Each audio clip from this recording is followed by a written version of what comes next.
Wow. Mo kí ẹ̀yin èèyàn wa pé ẹ káàbọ̀ sórí ìkànnì wa tí a mọ̀ sí Koikimedia, bringing the world closer to your doorsteps.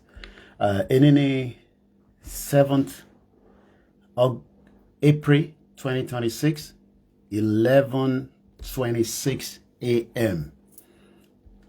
GMT, London time.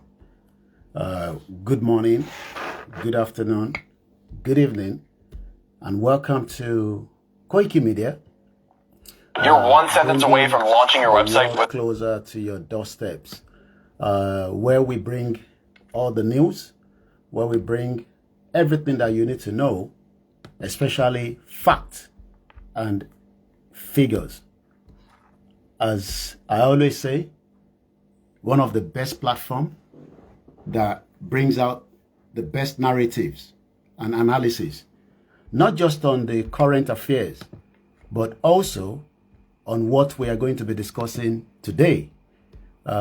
We will be reviewing what was said by a man known as Sowore.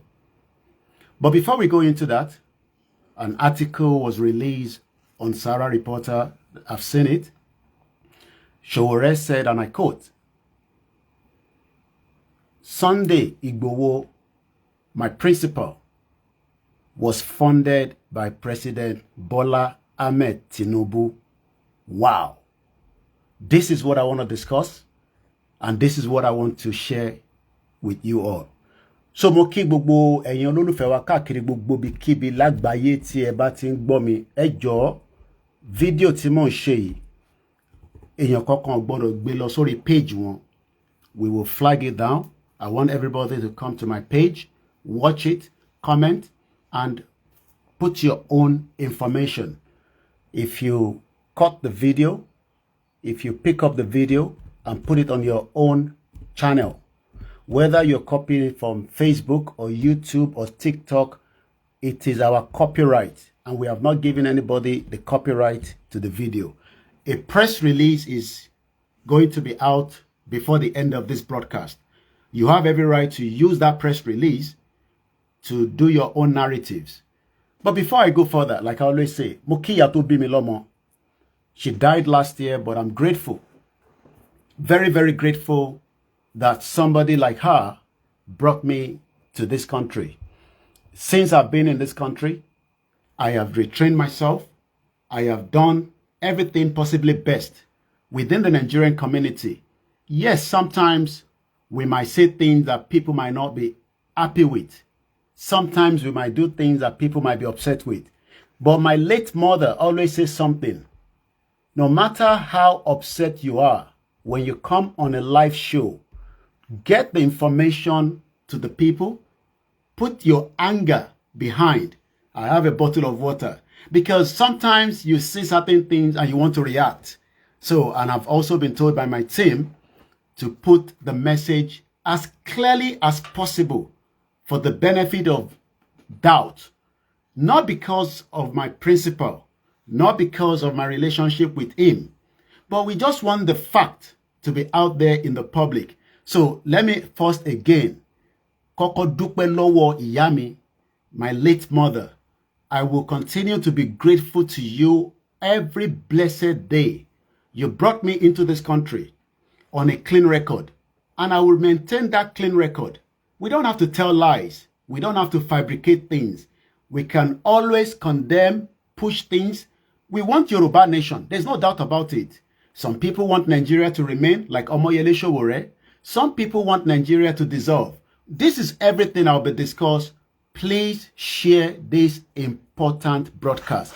Before we do, as we say on our platform, we always like to share.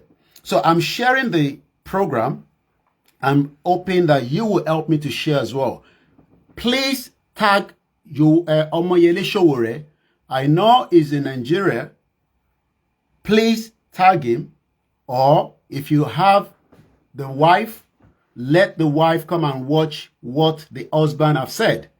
If you know is, AAC members. Tell them to come and listen. If you know anyone that is close to Omoyele Sowore, I have refused not to do this kind of program for Sowore after he said certain things about Igboho. But this time around, we can't just let it go. So I'm doing the share. So if you're on Koikimedia WhatsApp, you are likely never to miss my broadcast. You will always be the first people as soon as I go live. We have about 884 members. All they do is just wait for me to share information. Just wait for us to share our news. Just wait to share our broadcast. Let me give kudos to the Koikimedia team. They were in Osun State yesterday and they have returned back to their base. Thank you to all the Koikimedia staff, the management that are working day and night so that we can continue to propel the news. Sowore thought he's the only one that can give news, but he has forgotten that there are people that are also running back and forth to bring the news and investigative journalism. So mo kí gbogbo ẹ̀yin wa lẹ́ẹ̀kan sí, ẹ jẹ́ ká bẹ̀rẹ̀ báyìí. Iṣẹ́ wa fúnlẹ̀ wa, forílẹ̀ ibi wa, ká gbéga, ká gbéga, ká gbéga fálérí. Ìgbàgbọ́ wa ni pé bá ti bẹ̀rù làbọ̀ mọ́, ká ṣiṣẹ́, ká ṣiṣẹ́, ká ṣiṣẹ́, ká jọlá. Ìṣọ̀kan àtòmìnira ní kẹ́jẹ́ ká máa lépa. Ìtẹ̀síwájú fọ́pọ̀ ire àtòhun tó dára. Ọmọ Oòduà dìde, bọ́ sípò ẹ̀tọ́ rẹ. Ìwọ ni ìmọ́lẹ̀ ògo adúláwọ̀. The weather is bright outside from London, where I am bringing this live broadcast to you.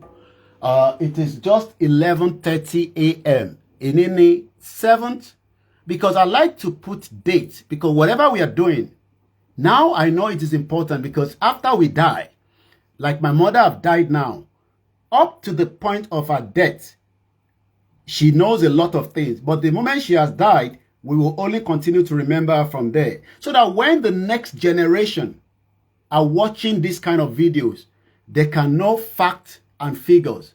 Let me say again, we are not here to destroy anybody's character. We are not here to bring anybody's down. But before I even go further, let me first read somebody that I have not spoken to, and we were together with Sowore in London when it came to campaign about AAC some few years back. I have all the evidence.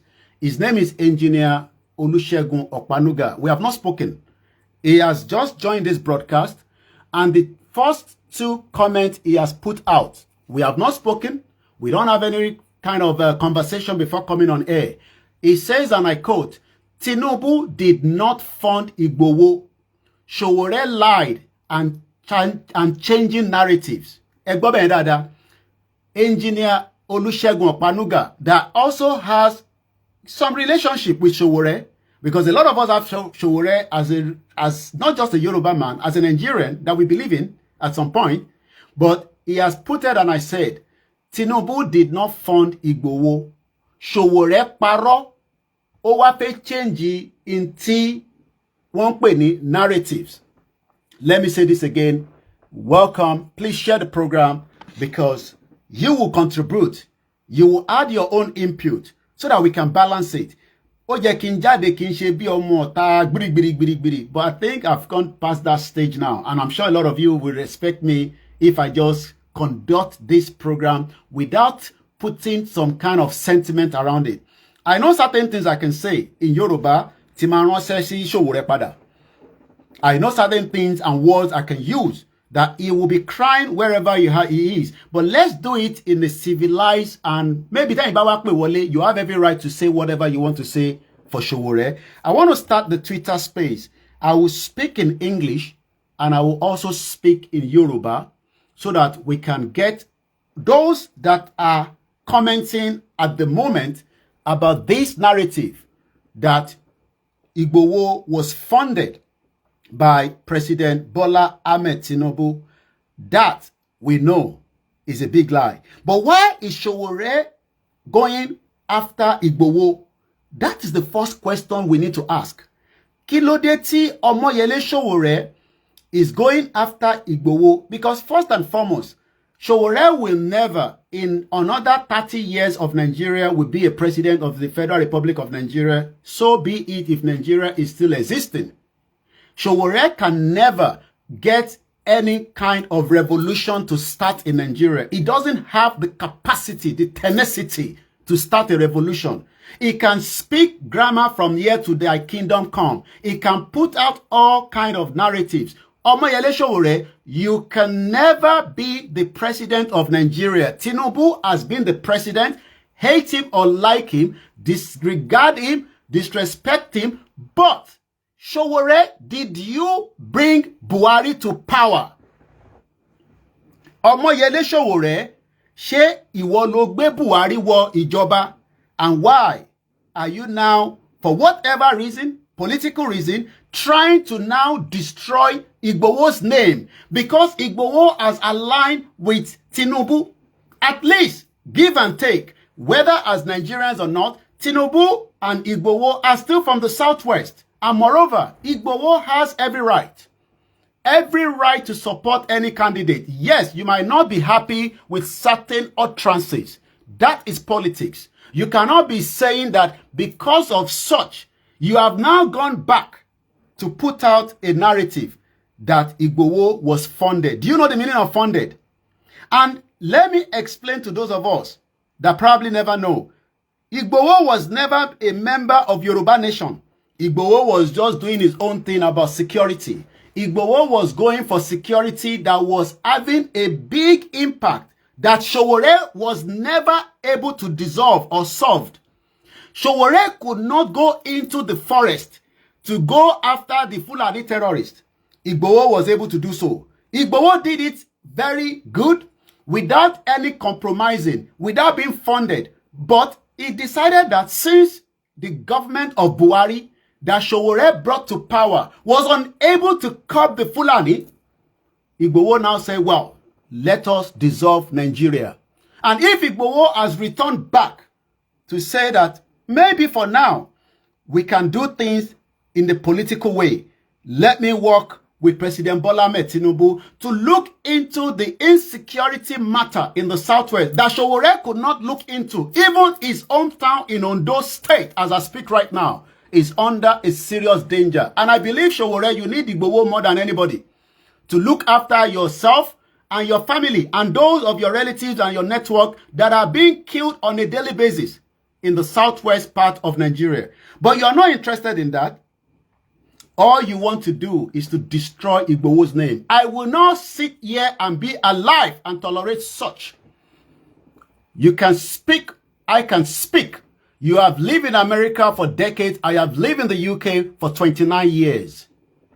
And you are not as good as me. I can say it boldly because I have you in London during your AAC campaign. And you cannot say that I collected £1 from all my sweat and everything we did for you from the media angle. As at that time, we never even know Igboho. You remember that we were in the same room in London, in hotel, when we went to order the food. We came back. I invited you for the radio station. But kini Igboho ṣe fún ẹ, ìwọ Omoyele Sowore? Kini Igboho gbà lọ́wọ́ ẹ? Ṣé ó gbà yàwó ẹni? Ṣó gbọ́mú ẹni? Ṣó yáwó lọ́wọ́ ẹni? And you know that you are calling Igboho behind. We have evidence because you kept calling him so that you can tap his phone and record it so that you can put it out there in the public. You spoke, you wanted to call Igboho, to call him, and you did. Maybe while you were in Ibadan. Because my principal told me that you called him, but he refused to pick your call. Ṣé nítorí ẹ̀ ló ṣe wá jáde, ìwọ Omoyele Sowore? Is that the reason why you came out to want to destroy Igboho?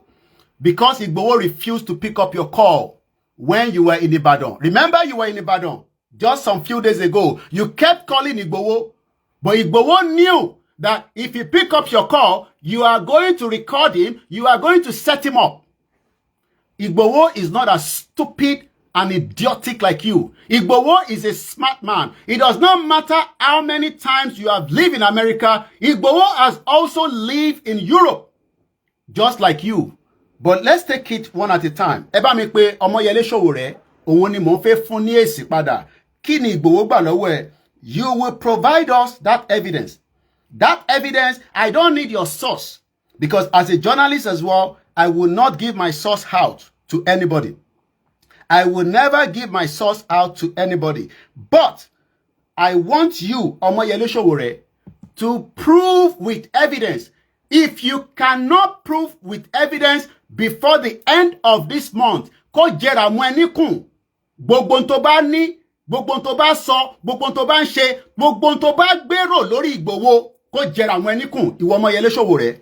Tó bá lè fún wa ní that evidence, just like you have given enough evidence under your Sahara investigative journalism. Let's first listen to Omoyele Sowore. This was an interview sometime before, and what he said.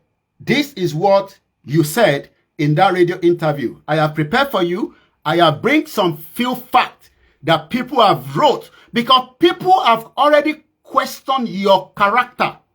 You have told us that you are the best Nigerian that we can ever think of. Palo Sobe. You have told us you are credible. You have told us you are the student union. You are the this, you are the that. You work with MK Wabiola and blah, blah, blah, blah, blah. Blah, blah, blah, shit. Ìwọ nìkan kọ́ ni ó ní integrity. Omoyele Sowore. Igboho sì ní integrity jù ẹ́ lọ. Ó ní integrity jù ẹ́ lọ lánàá. Ó ní because Igboho wọlé lọ bá wọn Fúlàní. Ìwọ tó bẹ́ẹ̀ ni mo sọ. Kò ṣe tí Igboho ṣe. Ó tó bẹ́ẹ̀. Wọ́n tí bí pọ̀ rí bàbá ẹ̀dá kò ṣe bẹ́ẹ̀. Èmi ni mo sọ bẹ́ẹ̀. Wọ́n tí pín bàbá ẹ̀dá kò lọ ṣe tí Igboho tó ṣe. Ó lè ṣe. Because you think that you can use your pen to destroy someone because it does not align with you. I remember that we have spoken with you prior onto the 2021 as we were campaigning for Yoruba Nation. Igboho has every right to stand wherever he wants to stand. Mo ti dé, mo ṣe mú bọ̀ díẹ̀ ni. Ẹ bá mi pé Omoyele Sowore. Ẹ bá mi jẹ́ àwọn tó wà l'Amẹ́ríkà tó mọ̀ Sowore pé Koiki ti jáde láti wá fún ní èsì in tó kọ pé Tinubu fọ́ndì Olóyè Sunday Igboho láti fi gbé Buhari lọ. Do you think so? That means you are also saying that Baba Kitoye was funded, because the more you are questioning Igboho, you are also pointing to a 92-year-old man, older to be your father, that he has been paid by Tinubu. But my name is Olayomi Koiki, known as Koikimedia, bringing the world closer to your doorstep. Let's hear from this man known as Sowore. This was a video I picked up, and this is what he has to say. Been around for 30 years, fighting for the betterment of this country. First as a student union leader, and of course as a leader of a media movement that brought the government that is today into power. Because only let me say what he said very well. I have been a student union for many years. And I was the one that brought the government to power. What government is Sowore talking about? He's talking about the government of the former late Muhammadu Buhari. You said it, and I quote, that you were the one that brought Buhari to power. How did you bring Buhari to power? What was your agenda to destroy Jonathan as at the time to bring Buhari to power? And Buhari that you brought to power came to Ibadan during Lam Adesina to tell the governor as at the time that do not try any rubbish with my Fulani people. That same Buhari became a president, and we saw the end of it. Even when Buhari came to power, we knew how he wanted to destroy Tinubu. We knew all that agenda to make sure that Tinubu was segregated. We knew how they changed the money. Sowore, what is your agenda for not Nigerians, but for we the Yorubas? Ṣé ọmọ Yorùbá ni wọ́n ṣá àbí ọmọ àlè Yorùbá ni ẹ́?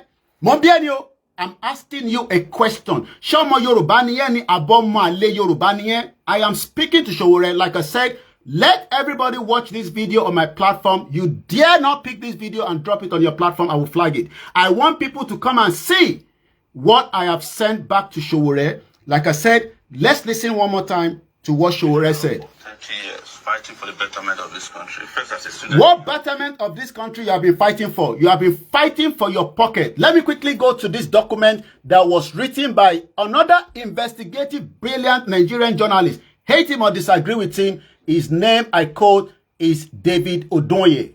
We come back to this video. I have asked Google. All you need to do is go to Google. These are the people that are funding Sahara Reporter. First and foremost, this is in the public domain. This is not Koikimedia making it up. So when you go to Google, all you need to type is, who is funding Sahara Reporters? Ta ló ń sanwó Sahara Reporter? Ta ló ń fún Sahara Reporter ní owó tó fi ń ṣe gbogbo tó ń ṣe tó fi di Sahara Reporter lẹ́ni? And the message came back. Sahara Reporter, founded by Omoyele Sowore in 2006, is largely into tobini, into fair, into tobi, into gun, into pop, largely funded through grants from international philanthropic organizations and foundations. Key funders have included MacArthur Foundation, Ford Foundation, and the Omidyar Foundation. 3 foundations. Who are those behind those foundations, Sowore? Who are those that set up those foundations? And what is the agenda of those foundations? Because we know the agenda of the West. We know how they have used media to put out a wrong narrative for many years until the social media and many other medias like ourselves started coming out to distort many lies from many of those Western media.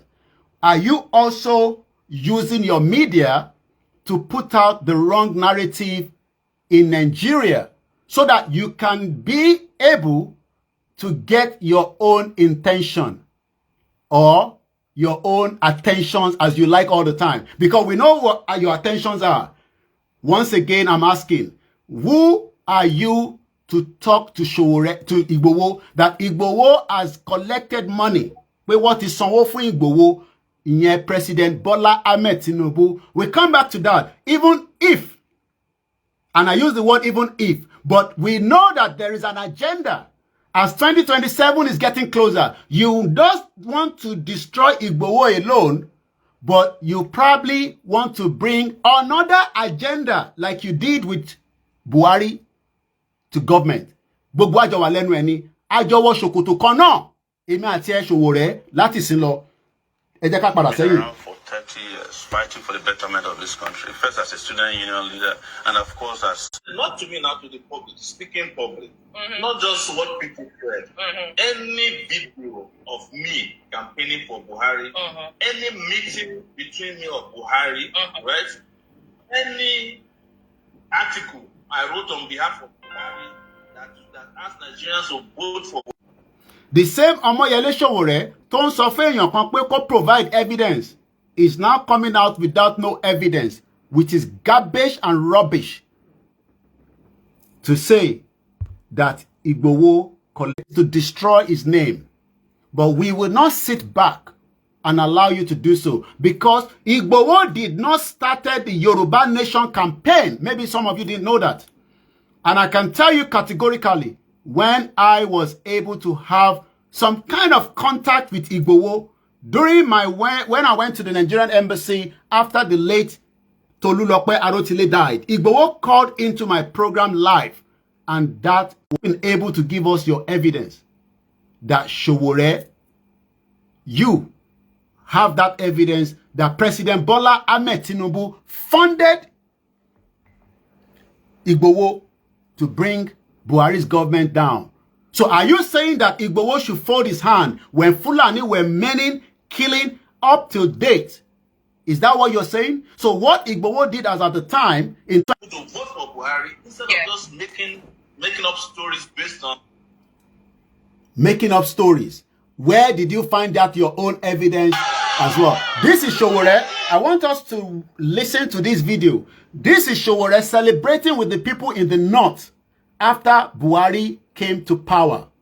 Please share Power Tab and bring as many people. Evidence here. Let's watch that video.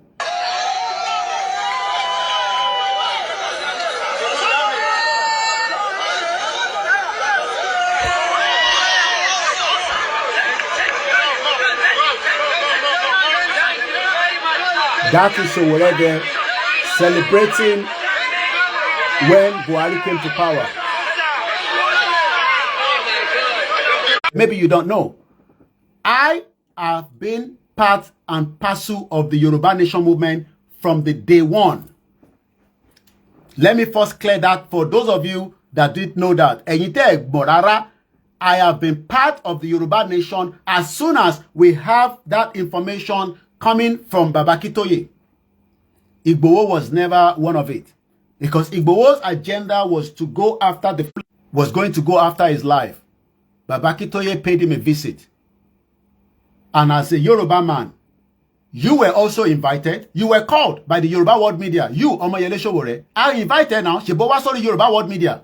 You told us that Yoruba Nation is not going to happen because you are going to work with the other people in the Southeast to bring revolution. What are you after? What is it that you are after, Sowore? If you are finding it problematic on Facebook, we're live on YouTube, crystal clear, Koikimedia, go watch it there. Or we are live on another YouTube, Koikimedia Oduduwa. Sowore Monberi Lowe. Ofeda revolution in Nigeria. You have been talking about revolution that is never going to happen. Even your closest ally knows that you can never get any revolution out of Nigeria. Igboho came out. Campaign without no bloodshed from Ekiti to Ogun State. If Igboho was working for President Tinubu, you would have said the same thing. You would have said the same thing if I was killed just like Adogan and Alhaji Fatai. Irú Omoyele Sowore ló máa sọ pé ta ló ránṣẹ́. Sórí pé ó jẹ́ ká máa dúpẹ́ fún Ọba Elédùmarè tí kò fi wá sílẹ̀, tí kò dẹ̀ ní fi wá sílẹ̀. Now let's come back to fact. How did you understand that Igboho that was going for the security end up to be part of the self-determination? Was it after Tinubu funded him? He decided to switch. Ṣé nígbà tí Tinubu, President Bola Tinubu, ṣé nígbà tó fund Igboho ló wá switch pé ká jọ máa ṣe Yoruba Nation. And now he's returning back to the same Tinubu again. This is what Sowore said in his article before we now start going back and looking into it one at a time. My name is Olayomi Koiki, and like I always say, it is all about the facts and the figures and the information. Let's read the article. If you're still hearing me, please do let me know, especially on the YouTube, because the call just interrupted now. This was on Sowore Reporter almost an hour ago now. I saw it just as they were presenting it out. How Sunday Igboho struggled.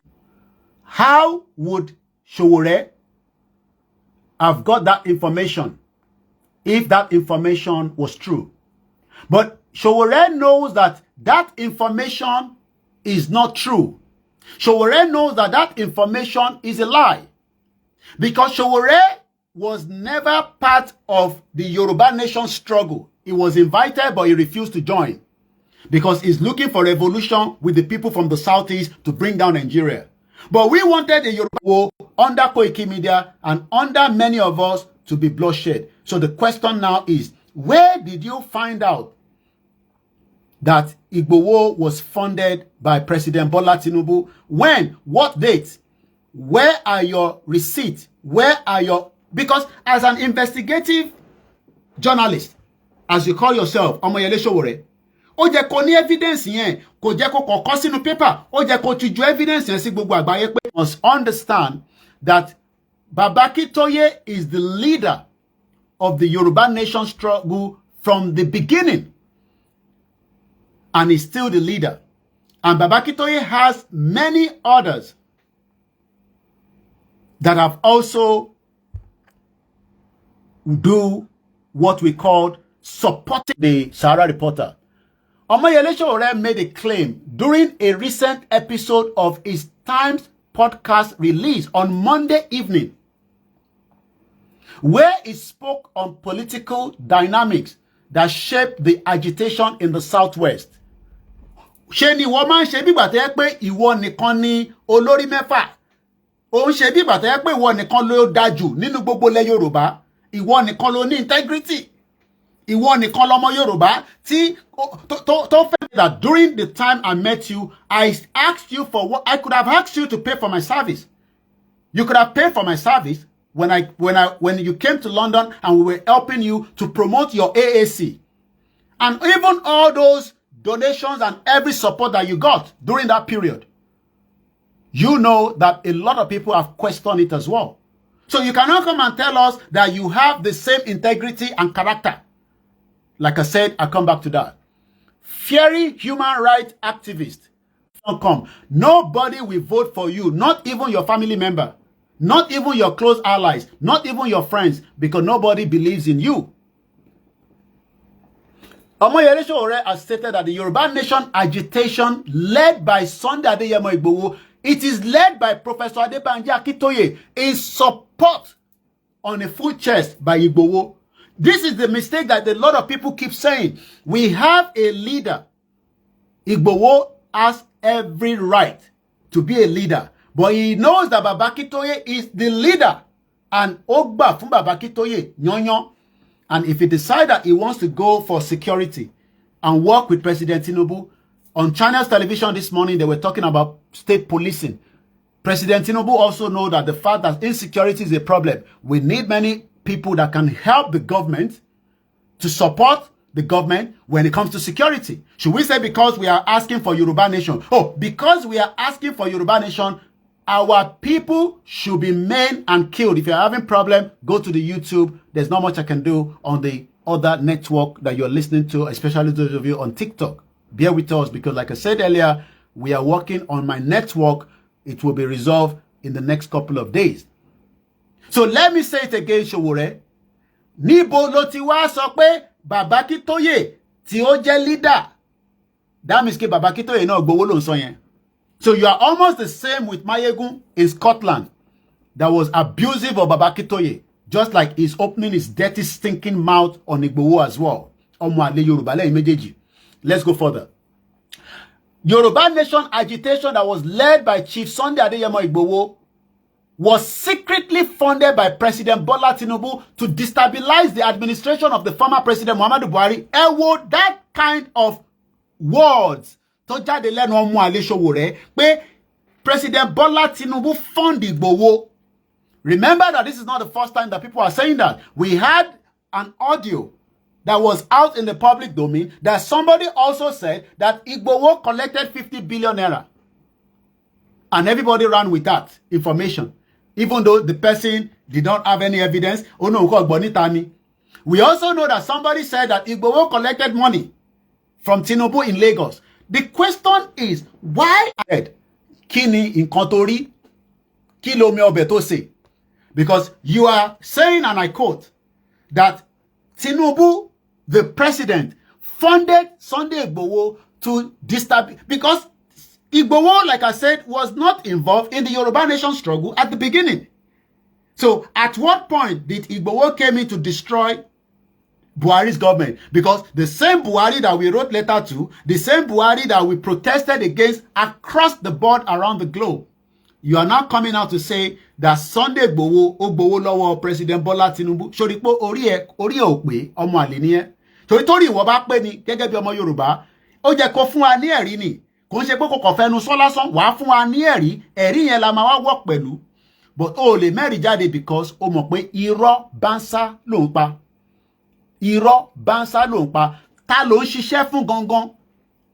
Àwọn wo gangan ló ń ṣiṣẹ́ fún? Are you ṣiṣẹ́ fún Nigerians? Or you are working against Yoruba people. And whether you like it or not, Yoruba people will scale through whatever we are going through today. Because people like you thought that you are the only player in the market in your 50s. Oh, my power only ẹlẹ́yìn ni. Àwa náà lé ẹlẹ́yìn ni. Àwa tá wà lẹ́yìn náà àdúró. Tó bá rò pé ìwọ nìkan ni ọba Elédùmarè fún ní ara láti máa sọ̀rọ̀. Àwa náà ti di Koikimedia, àwọn èèyàn tí ń gbọ́ wa lágbàáyé. À ń lé eléré ni. So ìwọ náà mama o gbọ́dọ̀ dúró dáadáa. Bẹ́ẹ̀ ni gender amoru yín. Mo mọ̀rú yín. But a dúró pẹ̀lú yín. Àwa náà dúró sí lọ́rùn. Like I said, if you think that somebody like me, you can just come out and say all this your rubbish. Bóyá nígbà kan rí. Bóyá ní ìgbà kan the world closer to your doorsteps. We will open the phone line, but let me crack on the remaining 20 minutes. Màá fẹ́ ìtókù náà láyè láti wá sọ tẹnu yín lẹ́ẹ̀kan sí. Mo kí gbogbo ẹ̀yin tí ẹ̀ ń gbọ́ wa nílé lóko ní gbogbo ibi tí ẹ bá ti ń gbọ́ wa pé ọba Elédùmarè kò ní jẹ́ ká bí irú ọmọ Yẹlé Sowore lọ́mọ. Ẹ bá ń ṣàmì ẹ̀ torí pé irú òun ó ní àjẹ́ndà burúkú sí ilẹ̀ Yorùbá bí ẹ̀yin ò mọ̀. Irú ọmọ Yẹlé Sowore àjẹ́ndà sílẹ̀ Yorùbá kò ń ṣe kékeré. But you cannot use cheap blackmailing against Igboho because Igboho ju ẹ lọ pẹ̀lú ọgbọ́n tó ju ọgbọ́n tó wà lórí ẹ lọ. Okay? We'll come back to that. Sowore made the claim during the recent episode of his Times podcast that was released on Monday evening, where he spoke on political dynamics that shaped the agitation in the Southwest.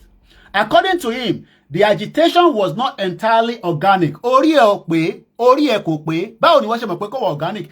Jáde kó sọ pé kò wà organic. Nígbà táwa ń tẹ̀lé ẹ ní London. Nígbà táwa ń campaign fún wọn as AAC to become the president of the Federal Republic of Nigeria, not knowing that you have another agenda. Can you say then that, you know, what you were doing was organic? Mo bẹ̀rẹ̀ ni o. Ṣé wọ́n lè jáde nígbà yẹn tó ṣe àwa mọ̀ bóyá wọ́n organic? Ṣebí wọ́n nìkan ló mọ̀ pé kò wọ́n organic. Because what you all have done in the past is to use the little bit of your influence. You think that you are the only one that have influence.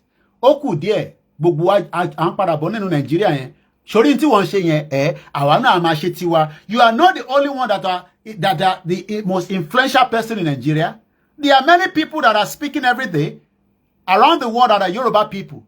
And like I said, you cannot come and tell us that you are the only one that your platform today, Sahara Reporter. Do you know how many people have come out that are far better and doing very well on their own platform? They might be small, but they are organic. So the world that Yoruba Nation movement was not organic. Orí ò pé ìwọ ni kò wá sọ ibi tí kò organic sí. Wá sọ ibi tí kò wà organic sí.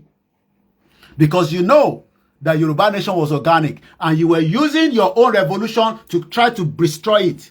Because you know that nobody was going to go after you. Call anybody for rally today, Sowore, and let's see your capacity.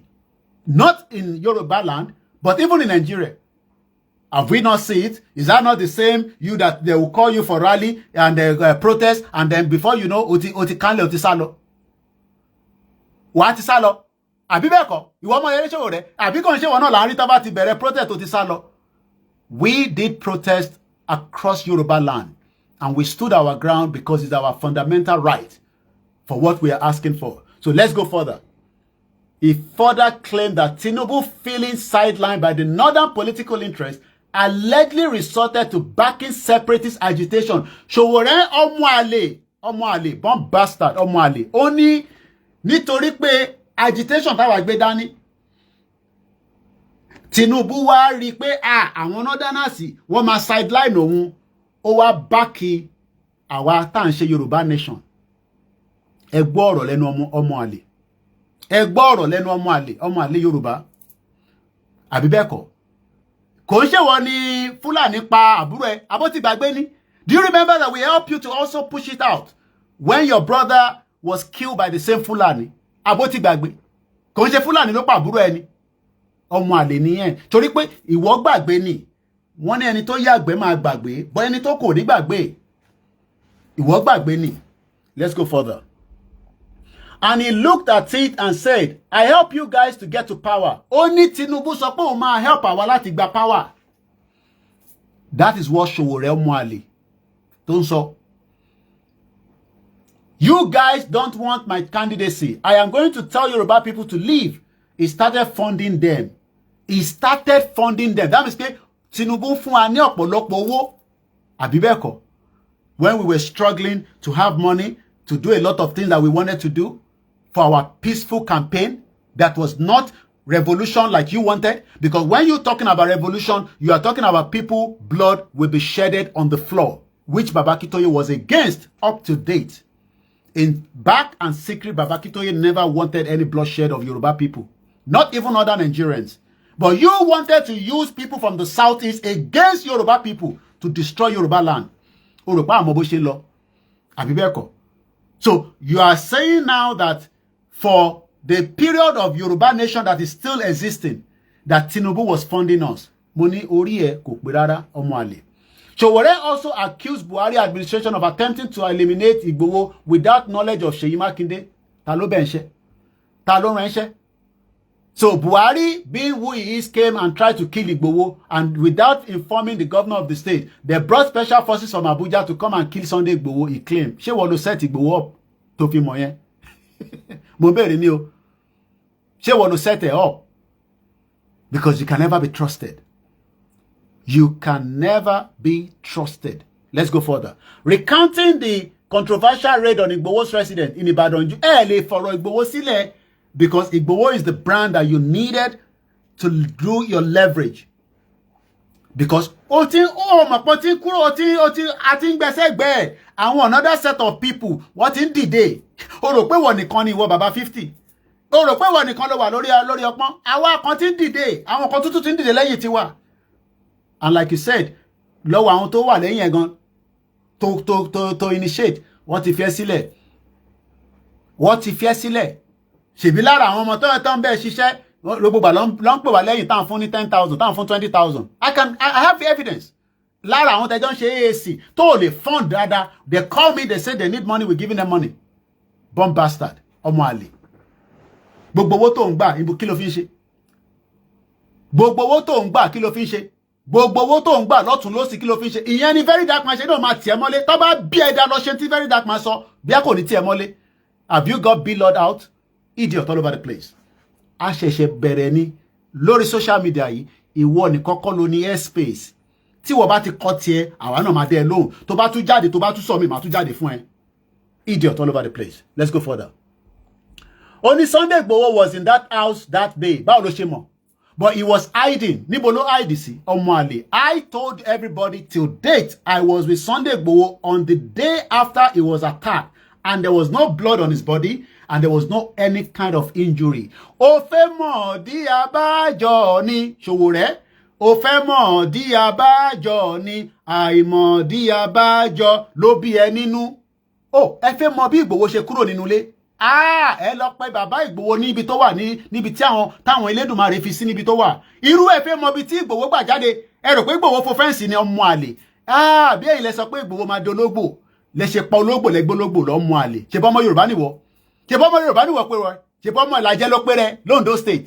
Ó wá fẹ́ mọ̀ ibi tí Igboho tí ọba Elédùmarè fi agbára sí lára ẹ̀ tó fi jáde kúrò nínú ilé yẹn. Wàá sì lọ ṣe nǹkan tó máa fi mọ̀ yẹn. Idiot all over the place. Gbogbo yín náà la mọ̀. Gbogbo yín lẹ ń wá àṣírí, ẹ ń wá àṣírí Igboho. Tẹ́ bá wá rá àṣírí yẹn, ẹ wá lò against ẹ̀. Àbí bẹ́ẹ̀ kọ́? Because when everybody keeps coming out that Igboho of offense, I am telling you, and I have every evidence. Mo mọ̀ bí Igboho ṣe dé ọ̀dọ̀ mi. After tó ti kúrò nínú ilé, after he left his house in Soka, I followed his trail, just like America rescue their own citizen. Bẹ́ẹ̀ ló ṣe rí. Bẹ́ẹ̀ ni. But we don't have to give you evidence, because Donald Trump was asking the CIA yesterday, should we give information to the public?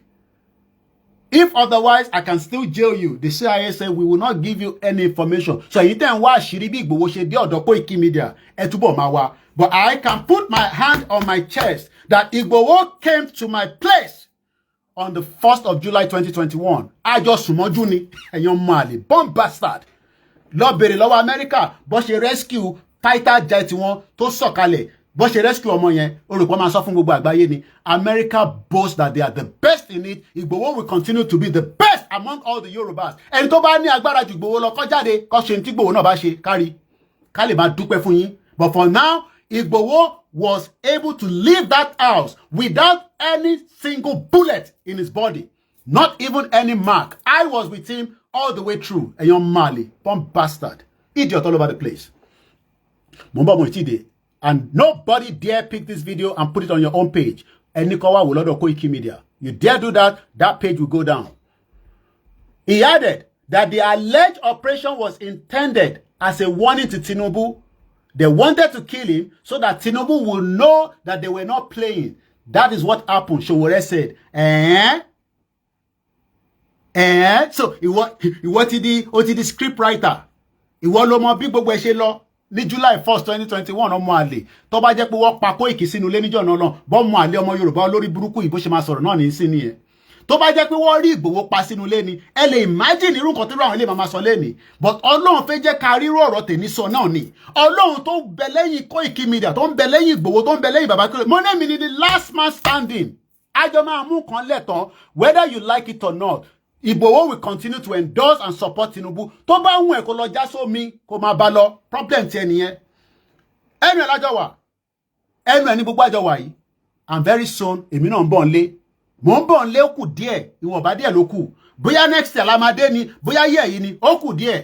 Idiot all over the place. Ìwọ ń sọ̀rọ̀ pé Tinubu fund Ìgbòho. Òun ló wá ń fund àwa. Àwa tá ń struggle fowó. Tá ń wá owó tá ń béèrè owó lọ́wọ́ members of the public. Bá fẹ́ fi ṣe Yorùbá nation. Ṣèbí wọ́n rí owó gbà ló fi ń ṣe Sahara reporter. Ṣèbí wọ́n rí owó gbà. That is the evidence here. Let's go back to Google. Who is funding Sahara reporter? Go and put that on Google. Ẹ lọ fi sórí Google. Who is funding Sahara reporter? Ta ló fund ẹ tó fi dìde lẹ́ni? Tó fi sọ pé the Sahara reporter. Do you think that all those people that are back home as well, if they are well funded, they will do better than you? Omuali, bomb bastard. Idiot all over the place. Do you think that if nobody is funding you, ìwà lè di Sowore wà di Sahara reporter ta ló máa mú ẹ? Ṣe bu olowo fún ẹni. Èló lọ fún ẹ àwọn foundation yìí. Ẹ gbọ́ rí. Èló lọ fún ẹ. Èló ló gbà lọ́wọ́ àwọn foundation yìí. Can you give us the exact figure you collected from them? I will come to David Odoye on his article. Mo ti bẹ̀ mú jáde, mo ń bọ̀. Let me repeat again. Sahara reporter ten ka leni.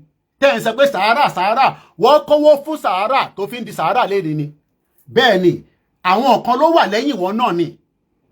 And those names are grant from international philanthropic. Kí ni wọ́n ṣe philanthropic? Àmọ́ tí gbogbo náà pè ní philanthropic. Gbogbo ọmọ tí ẹni tó ní Microsoft, Bill Gates, àmọ́ tó ń ṣe l'Áfíríkà léde ni. Àmọ́ gbogbo wàhálà tó ti dá sílẹ̀ nínú Áfíríkà léde. So, kí ni agenda MacArthur Foundation tó kówó fún Sowore tó fi ń ṣe Sahara reporter léni? Kí ni agenda Ford Foundation tó kówó fún ẹ tó fi ń ṣe Sahara reporter léni? Kí ni agenda Omidiya ṣáwọn èèyàn tẹ̀ dàbí àwọn bíi Fúlàní? Omidiya Foundation. These are all the people that funded you. So máa wá jáde máa fẹ̀gẹ̀ sáwa. Máa wá jáde kó wá máa fẹ̀gẹ̀ destroy Ìgbòho ni mo sọ. Ẹ lè ever destroy ọmọdé Yẹmọ Ìgbòho ṣá. Ó ju gbogbo yín lọ. Kò ń ṣe tẹnu. And you know that. And you know that very well because you can say anything from now to thy kingdom come. That agenda, you can never destroy it. So let's go further here, Yawa, because of the time. Now, let's go back to the article, Toko. So Tinubu had to retreat because it was based on their own security intelligence that Buhari knew Tinubu was behind them.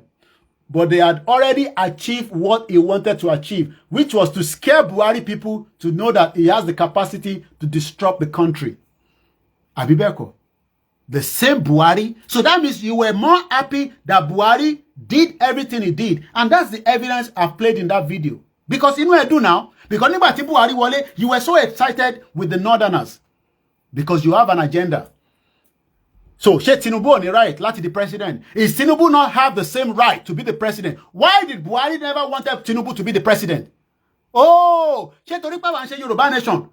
Torí wà gbé Yorùbá nation dání kò mí pa stupidi. Stupidi. Akọ̀dákẹ́ ni pé President Tinubu fi ọ̀rọ̀ Nàìjíríà sílẹ̀ kájọ máa ṣe Yorùbá nation. Ọ̀rọ̀ pa stupidi ni. If we have go hard with you as at the time, wọ́n ọ̀bẹ ẹni kankan dá. Kẹwàá máa sọ fún wa pé a lè support Tinubu. Ṣé Tinubu ò ní right ni? Ìwé mélòó ni Buhari kà? Ìwé mélòó ni Buhari kà ju Tinubu lọ? So what you are happy was Buhari became the president after Tinubu put his hand to the Yoruba people and said, "Ẹ dìbò fún." It's Tinubu that brought Buhari to the southwest. Tinubu ló gbé Buhari wá náà. Ta ló mọ Buhari? Ta ló mọ wèrè? Ta ló mọ àwọn ọmọ oníran bíi tiwọn náà? Ṣebí Tinubu ló gbé wá. And when Tinubu brought Buhari, we thought that, okay, based on what Tinubu told the Yoruba people, vote for him, it will be my turn. Èmi ló kàn. Kí ló wà níbẹ̀? Kí ló wà nínú èmi ló kàn? Yes, he has the right to be the president. Everybody has the right. Ìwọ náà ní right láti ṣe president, but nobody will vote for you. Not even your family. Not even your wife. Not even your children. Nobody will vote for you. Not even those that you are calling AAC. So let's put this out to Sowore.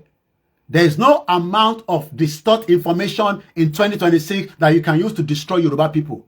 Tó bá fẹ́ fi orí Yorùbá méjì gbára wọn, irọ́ ló pa. Because we know your kind. Let's go further. The allegation comes amid ongoing controversy surrounding Igboho's recent political stance and his open support. Yes, he has every right to support Tinubu.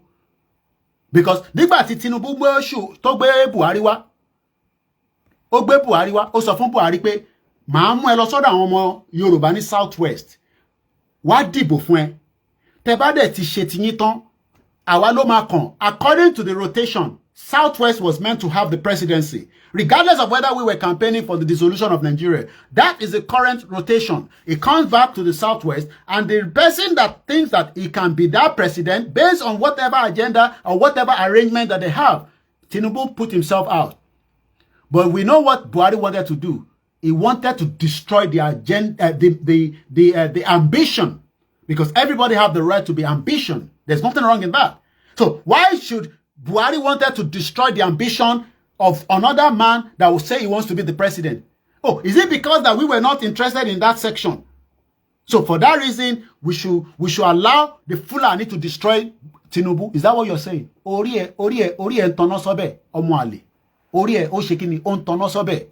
This is Koikimedia bringing the world closer to your doorstep. He stressed that the movement cannot be halted by a single figure. Adding, no one can stop the emancipation of the Yoruba nation agitation, not even Sunday Igboho himself.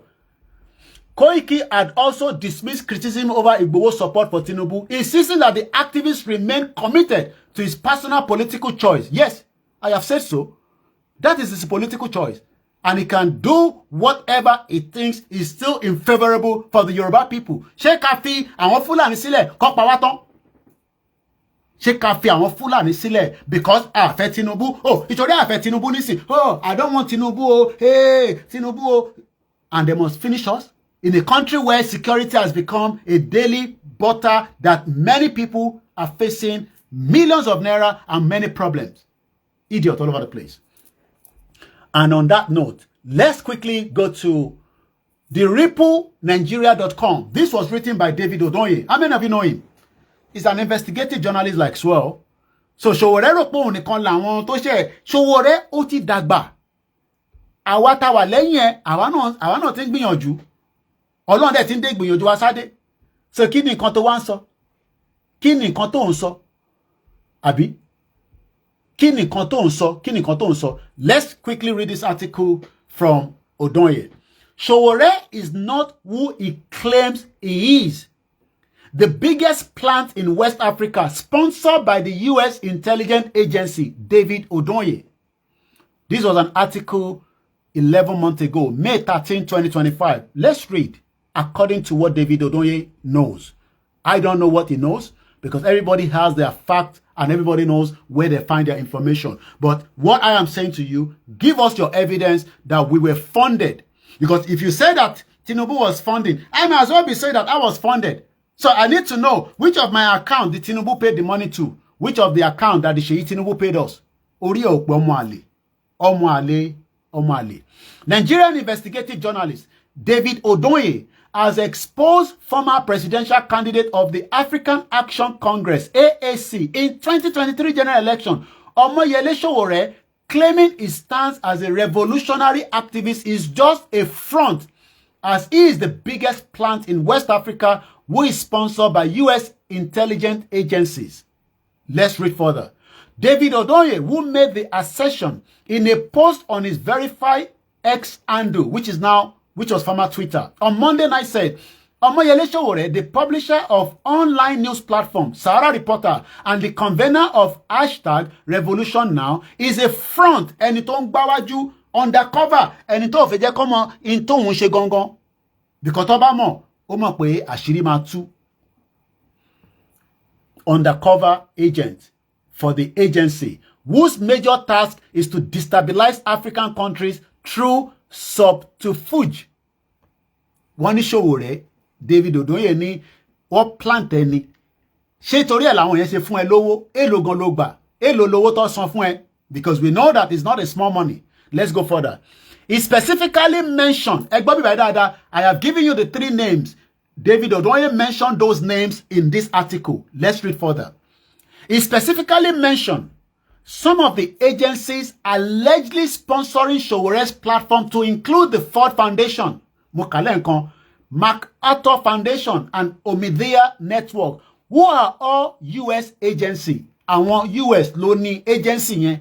So àwọn ni wọ́n ń gbé owó gbẹ̀ngbẹ̀gbẹ̀ngbẹ̀ ńláńlá tọ́kọ̀ fún Sahara reporter bóyá ṣáà máa sọ pé òun ṣe investigative journalist, but into bá ní kó máa ṣe wọ́n ní kó máa ṣe lọ. Do you know how many undercover ló wà ní Iran nísìn? As the war is going into, a very difficult day, by the end of tomorrow morning, goes according to Donald Trump. But do you know that they still have a lot of undercover working in Iran? That is how they work around the world. Is Sowore also an undercover in the west part of Africa? That is what David Odoye is putting out here. Who are all agency? He added that President Bola Tinubu is also working for the same agency, according to David Odoye. I have already said everything I have to say about Sowore. He works for the same people Tinubu works for. Sori pé ìwọ tó ní èèyàn kan work fún Tinubu tó ń fund. Ìdòdè òun tẹ̀ tún mú Tinubu mọ́ ọ̀rọ̀ tiẹ̀. David Odoye ò ṣe kọ article. You think that if David Odoye have all the evidence on Igboho, kí ló kàn pẹ̀lú Igboho? He will have put it out. Kò mọ Igboho rí, kò Igboho kò jẹun pẹ̀lú ẹ̀. I don't have David Odoye's number. If David Odoye has that credible information, he will have released it. Even Dr. Kemi Oluloyo will have released it. Shoyombo, these are some of the best investigative journalists that we have. You think that you are the only investigative journalist? They play. Sowore, they play.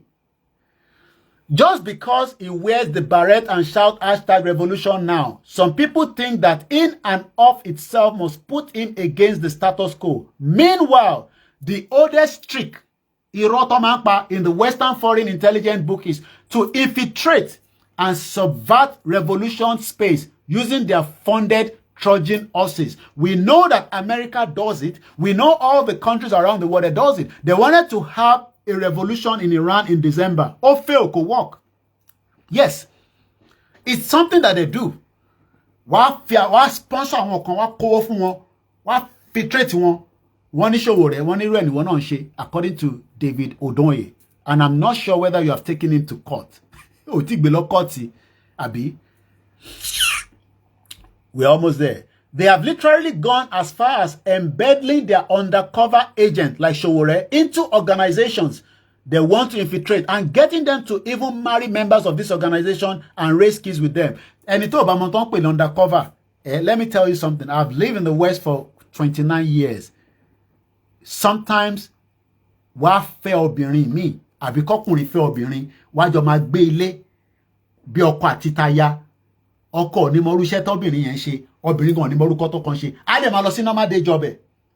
Bí èèyàn rò pé movie nìkan tá máa ń ṣe. Kò ń ṣe movie. This is the reality of the world that we are living today. Bó ṣe ń live nìyẹn. They will implant somebody. Wọ́n ní kó lọ gbé ní Britain. Wọ́n ní kó lọ gbé l'America. A fẹ́yàwó síbẹ̀. A bímọ síbẹ̀. A dẹ̀ máa ṣe daily job ẹ̀. But we know the kind of people that they are. Ìyẹn làwọn kan ṣe máa ń wonder pé maybe people like us as well we are funded. Orí yín ò pé. Orí gbogbo yín ò pé. Ẹ̀yin tẹ́ bá ń ronú bẹ́ẹ̀. Orí ìyá mi máa mú gbogbo yín ni. Bomb bastard all over the place. Now, compared to that level of subversive effort, how hard is it to fund one yellow beret wearing nothing in West Africa to jump around and destroy the actual revolutionary movement? Wọ́n ní Sowore gangan ni kò jẹ́ kí revolution gangan jáde because kò sí anything tó bá ń ṣe Nàìjíríà báyìí as a leader. He wants to be the leader. He wants to lead from the front. He wants to lead from the front. Somebody is commenting here says, I was secretary of Sowore Take It Back movement in UK. They donated to him in his political pursuit. He squandered the money and we sent to him to use it to live in a 5-star hotel. S.O. Okpanuga on the YouTube. That's the comment here. And maybe we should screenshot this so that Kali send it to Sowore. I've screenshot it. We can send it to Sowore. I send it. I was the secretary, according to S.O. Opanuga, of Take It Back movement. Wọ́n ní Sowore, wọ́n ní owó tó gbà. Wọ́n ní ó fi lọ sùn sí 5-star hotel. Sahara Reporter was traditionally supported by grants donated by international foundation and non-governmental organization. Ìwọ tẹ́ rówó fi bẹ̀rẹ̀ ilé-iṣẹ́. Do you know millions of Nigerians that need money as well, that want to be funded? They cannot be funded. So if you are funded for whatever reason and you don't know what to say, keep Igbowo's name out of your dirty, stinking mouth. Tó bá mọ ọ̀rọ̀ tó máa ma sọ tó bá ti ń bí ẹṣẹ́ àwọn wèrè àtàsínmi tẹ́jọ́ ń ṣe interview. Because tẹ́ ẹ̀ báyìí ti dárúkọ Igbowo, hate him or like him, you don't have to respect his views. You don't have to respect. Mo ṣì gba message kan tíyàn kan tó kàn sọ jágbajàgba lánàá Igbowo ṣe kinní kan mo ní àwọn ọmọ àlè. Ó yí sì fẹ́yìn kẹwàá nílùú òyìnbó kẹ máa pariwo Igbowo ẹ máa bọ̀ ń lé la máa ń sọ fún yín. I was in Nigeria in 2021. My mother was here. God bless her soul. Kọ́lọ́mbà Fọ̀nrúkẹ́. Ìjọ tí máa wá sí Nigeria mo ṣe lọ dágbére fún mọ́mísí mi. Ìjọ tí mo fẹ́ wá sí Nigeria ní 2021 January láti wá support Igbowo àti Baba Akintoye. Àwọn ń ṣe pẹ̀lẹ́nu. A dẹ̀ support Sowore náà. A fi gbogbo ara support ẹ̀. Èmi ò donate, but mo donate service mi because the service is still there. Go and Google my name and Sowore. I invited him to the studio in Croydon. I worked with him at the, I think, Shea University Konkololo ní Jọ́nà lọ, University of East London. Tako gbogbo ẹ̀ lọ. Èmi mo mọ owó tí mo fi wọ káàbù lọ síbẹ̀. Kò bá jẹ́ £10 ni mo ná. Sweat tèmi náà wà nínú owó ẹ̀. And as at that time, àti ẹ̀ tí mo Igbowo. Àti ẹ̀mẹ́ tó ń pè ní Igbowo. Àwọn tó mọ̀ but èmi ò mọ̀. So don't come out and start saying, if you don't like Igbowo, there's no problem about that. But má jáde kó wá sọ pé wọ́n funded. I am in this movement. We might not be perfect. We might have said things. We might be wrong. But I am in this movement and I can tell anybody categorically Igbowo was not funded. Because tó bá fund Igbowo, èmi gan-an mo gbọ́dọ̀ jẹ nínú ẹ̀, mo gbọ́dọ̀ rí aspect of it. Ambosibosi. Tó bá fund Igbowo, Igbowo was pinned down in Benin Republic for 2 years. Do you know what it means to be in the prison for 2 years? Orí ọ̀pẹ, Ọmọyẹlé Sowore. 2 years ni Igbowo ló ní Benin Republic. So fẹ́ kó padà wá sílé. People like Sowore doesn't want Igbowo to come back home. So you want Igbowo to remain in exile so that ìwọ nìkan ló máa jẹ́ Superman. Igbowo ti dé sí gbogbo yín lọ́rùn, gbogbo yín máa kú dànù ni. Because in ten fẹ́ nìyẹn, because fẹ́ jẹ́ kí Igbowo padà wá sílé, fẹ́ jẹ́ kí Igbowo kó wà ní exile. Kẹ́yìn máa show macho man, kó máa náà wá revolution. Ibo ló ti fẹ́ rí revolution? David Odoye sọ pé revolution tó ń wá ó ń disturb with the actual revolution tó yẹ kó jáde gangan. Bẹ́ẹ̀ni, àwọn tó ń comment nísìnyí, wọ́n ní we donated money for Sowore to come to UEL London before talking useless. Sowore return our money. So, like I said, as much as, when you said the first thing about Igbowo, I thought, there was no, we released a press release. It was launch interview. What fund Igbowo? O gbọ́dọ̀ fún mi ní evidence yẹn. Tó bá fún mi ní evidence yẹn, I will withdraw my service from Igbowo. Yes, I said it live and direct here. If you give me the evidence that Igbowo was collecting money from President Bola Tinubu, I will stop being his spokesman. I will withdraw my service from him. Idiot all over the place. I want integrity. Ebi o de pa mi. Mo de mo eri tẹ́lẹ̀ ni. Ìwọ de ko lọ mú mi wá sí ìlú òyìnbó. O de ju bàbá mi lọ, o de ju màmá mi lọ. So who the hell are you? MK Abiola, ó máa ń jókòó sí pálọ̀ bàbá mi ni. MK Abiola tí wọ́n pọ́n lé yẹn, ó máa ń jókòó sí pálọ̀ bàbá mi tí bàbá tèmi sì wà nínú bedroom tó ń sùn. Idiot all over the place. Idiot. Orí ò pé. Tá bá dákẹ́ àkọ́mọ́ dákẹ́ nígbà míì ni. Ìwọ́n sọ pé wọ́n lọ ń bá MKO. MKO máa ń wá sílé bàbá tèmi, á jókòó bàbá tèmi sì wà. Alhaji Ọmọ́táyọ̀ Koiki. Idiot all over the place. Kọ́ lọ bá ń fọ̀rún kí àwọn méjèèjì. Wọ́n ti pàdé ara wọn báyìí nísìn. So be careful about, some of the things that you say. Tó bá fún mi ní evidence, mo tún sọ live and direct. I will withdraw my service from Igbowo as the spokesman. Ìyàn mi gbà níjọ ṣe mọ́. Má tarnish image any one of us. Torí pé òun wá leverage. O lè di president in Nigeria. Tinubu ṣì ní weight jù ẹ lọ nínú Nigeria. Whether you like it or you hate it. And he's still the president. Criticize his policy, criticize his government, but don't drag Igbowo into that name. Pé wọ́n sponsor àwa ni, wọ́n fund àwa ni. Ó mọ mí ní nǹkan tó ń sọ yẹn ṣá.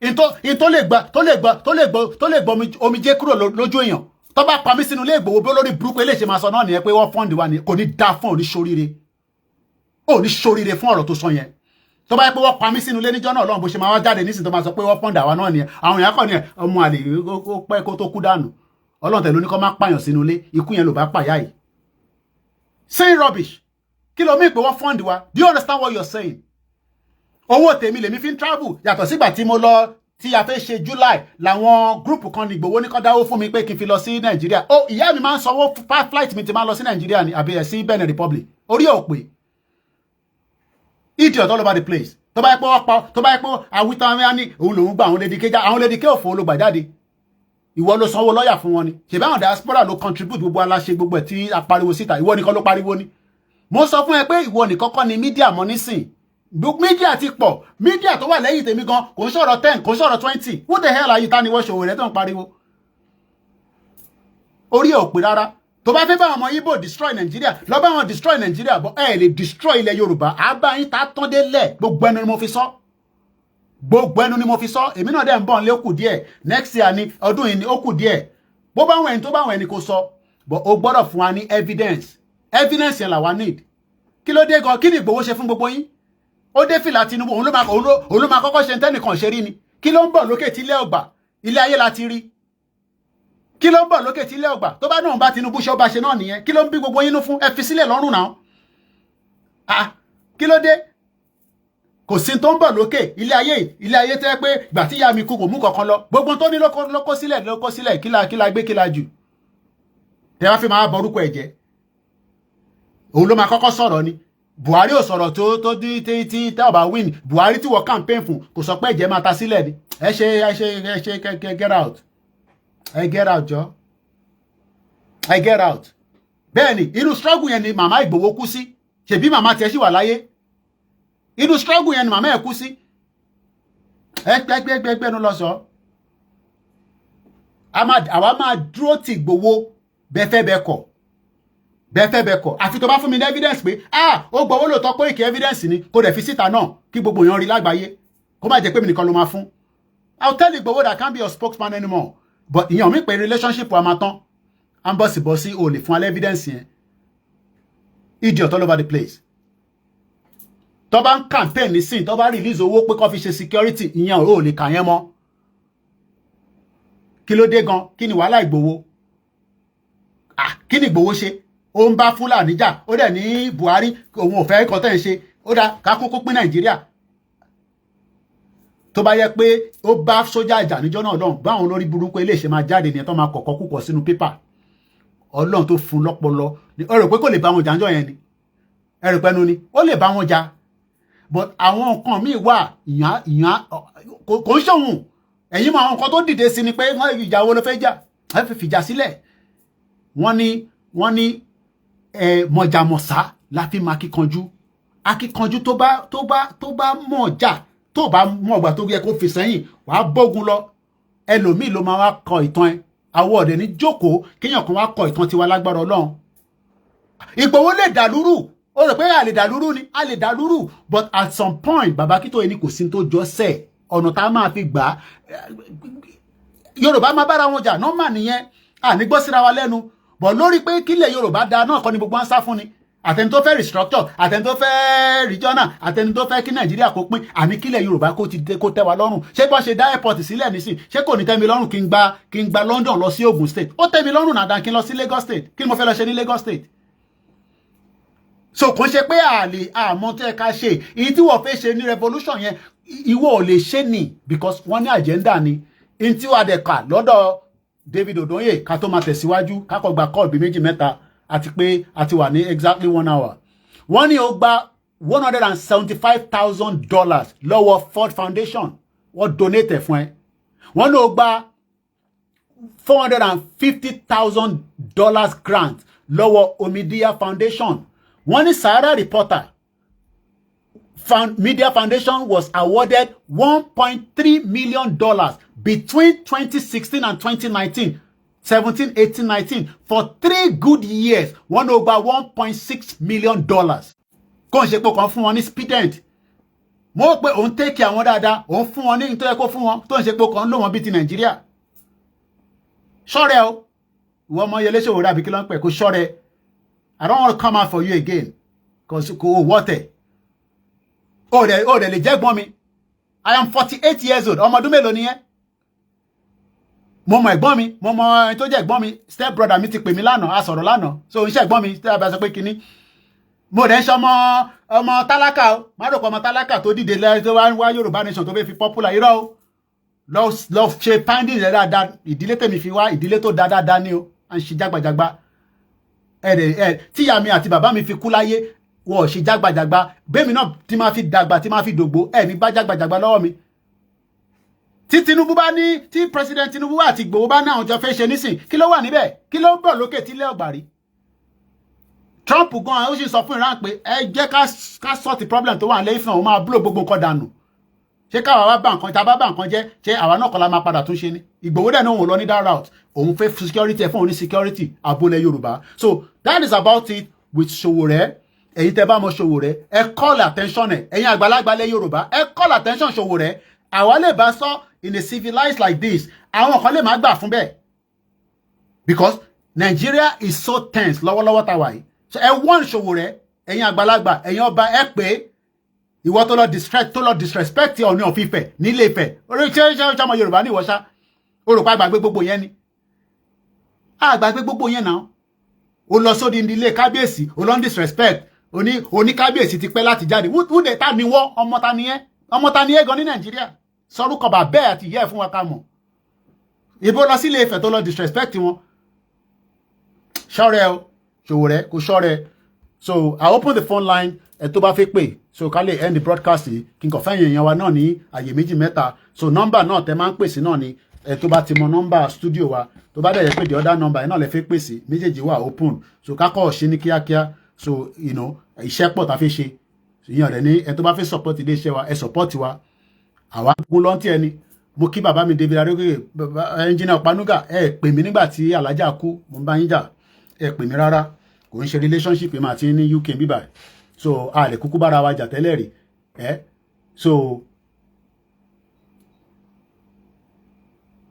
in tó bá wọn ẹni kò sọ Jack Olúṣọlá I'm not interested in your comment so if you dey go Nigeria now you are okay so òun lọ ń bọ̀ náà ẹ̀bẹ́ yìí lọ ń bọ̀ so torí pa fígba Yorùbá nation nísìn so káwa wà stupid àgbọ́dọ̀ tún wọ ọ̀nà mìta lè fi gbà owó mélòó ni gbogbo yín kan kó sílẹ̀ tẹ́ máa ń pariwo pé àti di politician nísìn èyí lè máa sọ pé àti di politician ẹ bá dà àti di politician ni ẹ̀bẹ́ yìí lọ́lé ẹ̀bẹ́ yìí wọ òkè ẹ tó ní ìwé tó ń lọ tó ń bọ̀ ó yàtọ̀ sẹ́ni tó wà Nàìjíríà náà ẹ jọ ẹ kó jágbajàgba lọ́jọ́ àwọn tèmi ti ń pè mí hello ẹ sọ pé àti àwa táwa fẹnu wa gún la ṣe kinní kan so torí pé mo fẹ́ gba Yorùbá nation nísìn so èbé mi násẹ̀sì mi lọ Nàìjíríà náà èmi ti dé padà nísìn mò ń gbádùn nulẹ̀ nísìn mo jẹun potato mọ̀ tí potato tẹ ata sí àìtí jẹ àbí kí lẹ́ ń sọ lẹ́nu ìwà jẹ́jẹ́ bẹ́ẹ̀ tẹ́ máa fi pa ni ìyẹn kàn lè fi mí pa o òun ni potato tí mo sè ní mélòó mo fẹ́ jẹ ń bẹ̀ mélòó ni mo fẹ́ jẹ nu eléyìí nísìn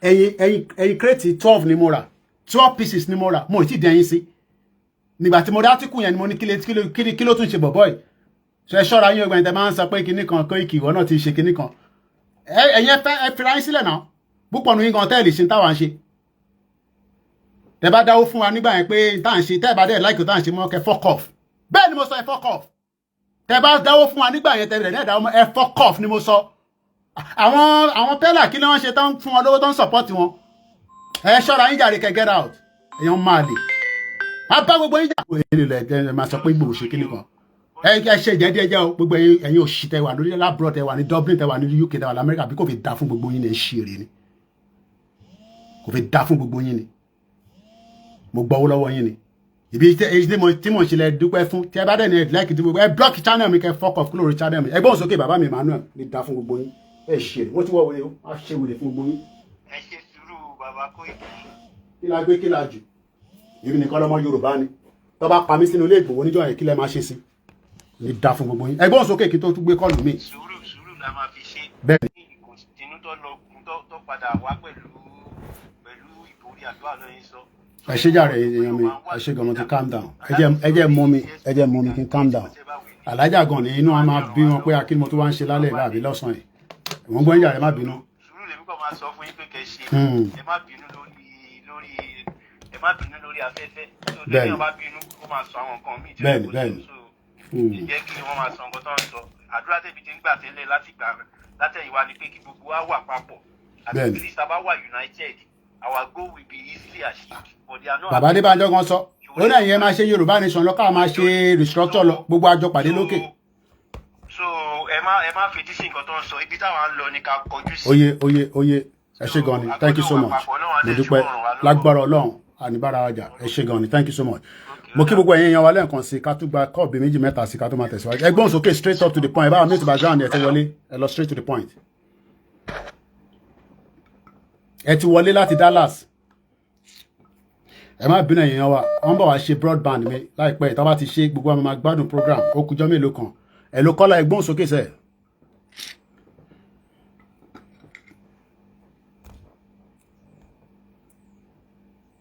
kódà kọ́ọ̀lì yẹn lọ́mọ sọ ká tún gbé kọ́ọ̀lù mi. ẹ ló kọ́lá ẹgbọ́n sókè sẹ́ẹ̀ à ń gbọ́ yẹn ẹgbọ́n sókè. Koiki bàbá. Ẹ má tẹ̀ kí mi rárá ẹ ṣáà gbé ohùn sókè jàre ìfẹ́ kí nǹkan kí mi. Ẹ má bínú. Now, two things. Number one, ọ̀rọ̀ Sahara reporter àti Sowore. Bọ̀bọ̀ yẹn mọ nǹkan tó ń ṣe ó dẹ̀ ń ṣe bísínẹ́sì tiẹ̀ ni. Mo ti ń try láti béèrè vision gangan ti pẹ́. Oni kìnìkan we must be together. So he doesn't know what he's doing. Then concerning Igboho, you understand. If you tell me a question, so what could they have expected Igboho to do? Emu Igboho, if you rugbo, so kó máa jìyà ní overseas. Kó má lè lọ sílé, kó má lè wà pẹ̀lú family ẹ̀. Àbí? Meanwhile, gbogbo àwọn ọ̀pọ̀lọpọ̀ majority tàṣọ pàjọ ń ṣe Yorùbá nation náà gan. Tó já àwọn gbòógì náà gan. Lẹ́yìn náà wọ́n tún ṣe ìṣiṣẹ́ pẹ̀lú àwọn politician. So what are we doing? So kí Igboho máa rúgbó lọ, kó máa sọ́fà lọ, tẹ́ bá ní Yorùbá nation. Aláàsì irọ́ náà lẹ́gbẹ̀ẹ́ pa yìí kan ẹ tún ṣiṣẹ́ lẹ́yìn pẹ̀lú àwọn politician. We don't know what you are doing. Mo ti sọ gbogbo àwọn youth náà bá rẹ́dì láti gbàrà wọn bá rẹ́dì Yorùbá nation. Wọ́n á fọ́ síta, wọ́n kálukú wọ́n á jà fúnra wọn. Igboho is just a catalyst. So when the time come, everybody will stand up and fight for themselves. So come out fi Igboho rúgbó. Say you understand? Èèyàn ló bí òun náà ní family. Come out fi rúgbó. Everybody is doing fine. They are making meeting behind the scene. Wọ́n ṣe meeting pẹ̀lú politicians. Wọ́n gba contract wọ́n ṣe ọgbẹ́. So kó máa sọ́fà káàkiri àtẹ̀jọ́ pariwo Yorùbá nation. Àwọn àtàlàwà káàkiri. Tán bá rẹ́dì. Àwọn youth yẹn tán bá rẹ́dì wọ́n á jáde. Wọ́n á jà fúnra wọn. Ẹ ṣé gan ni. Kọ́là tó ń wà lórí ẹ bá mute ọ̀dọ̀ yín ẹ mute mọ́lẹ̀ mo ti gbé 835 ẹ mute mọ́lẹ̀ mo ṣe ń gbọ́ sound ara mi ẹ mute mọ́lẹ̀ 835 ẹ̀yin ni mo ń bá sọ̀rọ̀ ẹ bá ẹ mute tẹ fi ń gbọ́ lórí TV fún ọmọ akọ́tẹ ẹ mute tọ̀dọ̀ yín lọ́hùn mo ń bọ̀ ẹ mute tọ̀dọ̀ yín sẹ́ mo ti ń gbọ́ yín ẹ lè máa gbọ́ méjì nígbà tí mo ra ticket tí Sowore ń fẹ́ ṣe convention ẹ̀ tí mo lọ sí Nàìjíríà Sowore ṣe sùúrù gidi gan ó fẹ́ ká kó dọ́kúmẹ́ntì jáde ni ṣé wọ́n ló sanwó fún mi tí mo fi wá sí Nàìjíríà òun lélẹ́yìn náà evidence tèmi lélẹ́yìn máa fi sórí social media ní síkẹ́ lọ́rí èmi àti ẹlẹ́lẹ́yìn náà nígbà tó fẹ́ ṣe convention mo wá Nàìjíríà náà bó ti gbàgbé ni o mọ ẹni tó ń sọ̀rọ̀ ni Koiki ló ń sọ̀rọ̀ evidence ni picture tẹ̀ ń wò èmi àti Sowore 2018 ẹ wá wo 2018 sísìn gbàlá bẹ̀rẹ̀ Yorùbá nation bẹ̀rẹ̀ until 2019 December ẹ bá ń gbóhùn sókè ẹni tó ń pè wá nǹkan á dẹ́ máa sọ jágbàjàgbà. Hello, Koiki. mo ń gbọ́ yín sà. Ẹ pẹ̀lẹ́ sà ẹ má bínú ṣe ti gbọ́. àgbọ́yé sà àgbọ́yé. tó bá jẹ́ pé kiri ṣe rí nǹkan tó máa dà kò lè ṣe kó má rí bẹ́ẹ̀ yẹn. but nípa kí ọ̀rọ̀ ọmọ. mo kí ẹ yágbóyájú ọ̀gá mi pátápátá mo ń gbọ́ yín sà. ó ti yẹ kẹ́ ẹ mọ̀ pé ó ti pẹ́ tó jẹ́ pé ó ti ní. ọjọ́ kíkọ́ láì ọ̀rẹ́ kan ṣe tán kẹ́ tó sọ̀rọ̀ Mr. Adams ẹ̀kọ́ hold on síbẹ̀. tí ọmọ yẹn lówó rẹ̀ tó bá jẹ́ pé kì í ṣe ọmọ àlè kò tí ẹ ṣe anybody tó yẹ kó fọ́ọ̀tì Sunday Igboho anybody tó bá fọ́ọ̀tì Sunday Igboho ó jẹ́ ọmọ àlè Yorùbá ni. gbogbo iṣẹ́ tẹ̀lé ń ṣe pẹ̀lú Sunday Igboho Ọlọ́run ọba ló máa san yín lẹ́san. àmín ẹ ṣé gan ni dáàdì ẹ ṣé gan ni sà. ọmọ wọlé ara ọmọ yẹn lè yẹ kẹ́ ẹ fi sílẹ̀ lẹ́mẹ́sìsì sì ń bọ́ àwa kọ́tọ̀ yìí ṣẹ́gbọ́n tí mo sọ. Ó dáa. Torí pé ó sì rò pé òun jẹ́ lọ ní àwọn alálẹ̀ wọ́n ti padà lẹ́yìn ẹ̀. Àdúró tiẹ̀ náà. Tálálẹ̀ bá dẹ̀ ti padà lẹ́yìn àwọn ènìyàn. Market must be. Bó ṣe máa ṣiṣẹ́. Ó dáa. Ẹ ṣé gan ni sir. Ewúrẹ́ ṣe tó fi Ó dáa. gun ìyá ẹ̀ lórí. Ó dáa. Ló máa ṣe títí. Ẹ ṣé gan ni dáàdì. Torí àsìkò mo dúpẹ́ lọ́wọ́ yín, mo dúpẹ́ a máa rí gbogbo yín bá. Ẹ ṣé gan ni. Ẹ ṣé gan ni. Àtẹ ìbínú mo ti mọ mi sí so kò tẹ̀ sí ìbínú mọ́ àtẹ sọ̀rọ̀ òdì sí mọ́ àyíká tí mo ti sọ náà nìyẹn. Foundation ó ṣe sanwó fèmí gbà yẹn gbogbo ẹni sùúrù tíyàn bá lọ báyàn ṣe convention as a media ó yẹ kó sanwó sápò ẹ̀ náà bóyá ìwọ náà gba 20,000 ṣó fún mi lówó ni ó fún mi lówó náà a ṣe pẹ̀lú ìfẹ́ ni àwa ṣe pé torí ó pe ọlọ́mọ Yorùbá adẹ̀ ó pé àwọn ọ̀dẹ̀ náà option kankan gbà yẹn pé nǹkan báyìí la fẹ́ nǹkan báyìí la fẹ́ ó yá ìwọ náà ló fẹ́ jáde adẹ̀ support ẹ wàá tán ní sọ̀ ṣe jágbajàgba mú kí ẹ yágbóyá jù bóun sọ pé Mr. Adams ẹ ṣe wọ ẹ̀yìn yan àtẹ̀yìn kí ni. Ẹ káàárọ̀ Mr. Koiki. Ẹ káàbọ̀. Ability yàtọ̀ sábílítì group tàbí tẹ̀kọ́ kóra yín kiri tí ní àṣeyọrí kan ṣoṣo gbọ́dọ̀ ti fẹ́ rí bẹ́ẹ̀ ni sọ. gbọ́dọ̀ ti máa But rí yẹn. must you mention this man name? Must you mention this man name? Gbogbo àwọn tó ń ládìí wọn tẹ́ ń pò kiri látijọ́ yìí it's just one someone to bẹ̀ tẹ́ tó yẹ kéèyàn fún léṣe ọ̀rọ̀. Táwa fún léṣe ọ̀rọ̀ àánú oúnjẹ lọ ni agbọ́dọ̀ fún léṣe ọ̀rọ̀ ṣọlá àwọn kan náà ti bá ṣe náà so kò lè sọ fún wa pé a support ẹ o jáde a support ẹ a fún ẹ ní gbogbo service tó yẹ kó gbà so kí ló wá lè tó yẹn a lè gbowó lọ́wọ́ ẹ o lè sọ pé o fún mi lówó gbogbo ẹnu mo fi sọ lórí social media o lè sọ pé o san £1 fún mi àbí fún mi ní náírà ní gbogbo time tó náà ṣe é ṣe ẹ tó ń ṣe é ṣe take it back a lè lọ as a movement fún ẹ pé media táwa náà support ẹ ló ń ṣe ó jágbajàgba lọ́jà rí. Kò mọ̀ gan tó ń ṣe ló ṣe jọ́ọ̀bù síbi kan tó ń jọ́ọ̀bù síbi tó ń jọ́ọ̀bù. Ó fẹ́ ṣe president ó fẹ́ ṣe revolution ó mọ̀ ní tó fẹ́ ní méjèèjì. Àwọn tó kàn ń tẹ̀lé ni mo kàn pìtì fún because. Àwọn ẹ̀yà tó kù tó ń tẹ̀lé yẹn náà ni àwọn èèyàn dẹ̀mọ́ tó fẹ́ wọ́n fẹ́ Biafra wọ́n tó fẹ́ Nàìjíríà. So. Ó ti ṣe kínní for over many years what did you achieve? Kò kàn máa jọ́ọ̀bù sí ni kò jọ́ọ̀bù sí bílẹ̀ ni what are you doing kí ni nǹkan tó fẹ́ fi ayé ẹ̀ ṣe gan. Agbọ́dọ̀ dá lóhùn. Nonsense man ni ṣọ́jàre nonsense man ni ká bá ti gba kọ́ méjì tó kú ká máa lọ ṣẹ́pọ̀ ibi tẹ̀ tí ń pa mí kí n lọ jẹun jàre. Mo kí ń jàre. ẹ káàsùn ṣe mo sọ̀rọ̀ pé máa mẹ́ni tó ń sọ̀rọ̀. Mo ṣe mẹ́ni sọ̀rọ̀ Mr. Adéwálé ló ń sọ̀rọ̀. Mr. Gbẹ̀ngà ló ń sọ̀rọ̀. Nọ́mbà yín wà lọ́wọ́ mi náà. Bẹ́ẹ̀ni ẹ wò mo yìn yín gan-an ṣe rí ọ̀rọ̀ Yorùbá nation kò sí pé àwa náà. Ẹ má wọrí gbogbo anytime train journey ni a máa bọ́ọ̀lù a máa wọlé àríwá àwọn ò lè bọ́ọ̀lù ká wọlé ni. In fact ó affect relationship wa iṣẹ́ gbogbo nǹkan family ló affect. Àwọn Yorùbá wọn ò mọ orí ìṣòro ta nínú ìyá àmọ́ orí. Sọ́fẹ́ kí Ìgbòho kú ni kí ló dé kí ló ṣe gan sọ́fẹ́ pa ni kí ló dé. Yàmi Fátókì ọwọ́ mi sọ́fẹ́ pa ni. Gbogbo adé jókòó sílé àlọ́ ń wo Netflix à ń wo Nollywood àbáyàwó wọ́n tún jí gbogbo ẹrù nínú ilé ẹ̀kọ́ ẹ̀ẹ́dẹ̀ fi lọ́rùn lẹ́sẹ̀ fẹ́ pa ni òun nìkan lọ́mọ Yorùbá ní gbogbo ẹ̀ ṣe jáde. Kò dáa rárá. ṣèbébi náà gbà táwa náà ṣe débi àwa táà tiẹ̀ tún ṣe débi táwọn olóyè ṣe dé ẹ̀yin gan mo yìnyín títí dàrẹ́ sì ń sọ̀rọ̀ Yorùbá ní àwa táà ṣe débẹ̀ gan ẹ̀mí wa gan fẹ́ bọ́ sórí ẹ̀ a síkì sí di Yorùbá nation ni family fẹ́ break up iṣẹ́ bàjẹ́ gbogbo everything. ṣé iṣẹ́ kékeré. ṣáwa nìkan lọ́mọ Yorùbá ni. ṣáwa nìkan ni nínú 60 million nínú 60 million. Kí ló dé tí Ìgbòho bá lóhùn ṣe inú ẹ̀ jáde ṣé Mandela gan ló gba South Africa fún South Africa ṣe báwọn ọmọ South Africa ló jà fúnra wọn tó fi gbára wọn ṣèbẹ́wọ̀n ni Mandela wà títí tó fi sìn sáwọn èèyàn ọ̀rọ̀ àwọn èèyàn ti sùn wa ok ẹ wo wọ́n ṣe ń dalẹ̀ wa lùsìn the only person ok ẹ lọ bẹ lómi ìsìn option òun lẹ ní wọn ní solution no not even one solution báyìí. Àwọn tó tẹ̀fẹ́ dìde gan wọ́n need another person tó lè front ẹ̀ kò ń ṣe pààlà láwọn tó lè dìde fún security yẹn but tí Ìgbòho bá jáde tán nísìnyí wọ́n á tẹ̀lé lẹ́yìn àwọn kan fẹ́ ṣe Yorùbá nation bọ̀ lórí security yẹn wọ́n á tẹ̀lé Ìgbòho wọ́n á tẹ̀lé bọ́ọ̀ tẹ̀fẹ́ Yorùbá nation lórí ọ̀rọ̀ security wọ́n á tẹ̀lé Ìgbòho. Adé màá wí táwọn kan máa kọ ẹ máa kọ òyìnbó ṣe fẹ́ ká ok ṣé Tinubu kọ́ la máa bá ṣe tá a máa fi gba security ṣé Àtíkù la máa lọ bá sọ̀rọ̀ ṣé Àtíkù la máa lọ bá sọ̀rọ̀ Trump àti Iran wọ́n sì ń sọ̀rọ̀ àbí ṣèdá abroad lẹ́yìn wá ẹ̀gbọ́n mi Trump àti Iran wọ́n sì jọ ń sọ̀rọ̀ Iran náà wọ́n fẹ́ kan tó fẹ́ Trump nírọ́ wọ́n sì ń sọ̀rọ̀ you know in as much as you know they want to destroy Iran bí wèrè tó ń ṣe kékeré wọ́n ti destroy gbogbo ẹ̀ but Iran sì sọ pé òun ò fẹ́ so. ibi tí mo ń lọ gangan ibi tí mo ṣe ń lọ gangan náà ni kò sí bẹ́ẹ̀ ṣe lè jà tó ẹ sì tún máa jókòó ẹ máa padà sórí round table. àwọn olófẹ́ represent ìdájọ́ ọ̀fẹ́ tó fẹ́ jókòó parí ẹ̀. ẹ jẹ́ ká ṣe sùúrù náà. àwọn olófẹ́ fẹ́ parí ọ̀rọ̀ yẹn fáwọn representative yìí náà kọ́ ni. ẹ dárúkọ ìlú kan tó gba òmìnira tó ń ṣe àwọn representative àwọn political representative wọn ló gbà fún wọn. Kí ló ń ṣàwọn èèyàn wa náà gbogbo tó lẹ̀ lẹ́nu wọn ò lè kúrò nu yàrá wọn.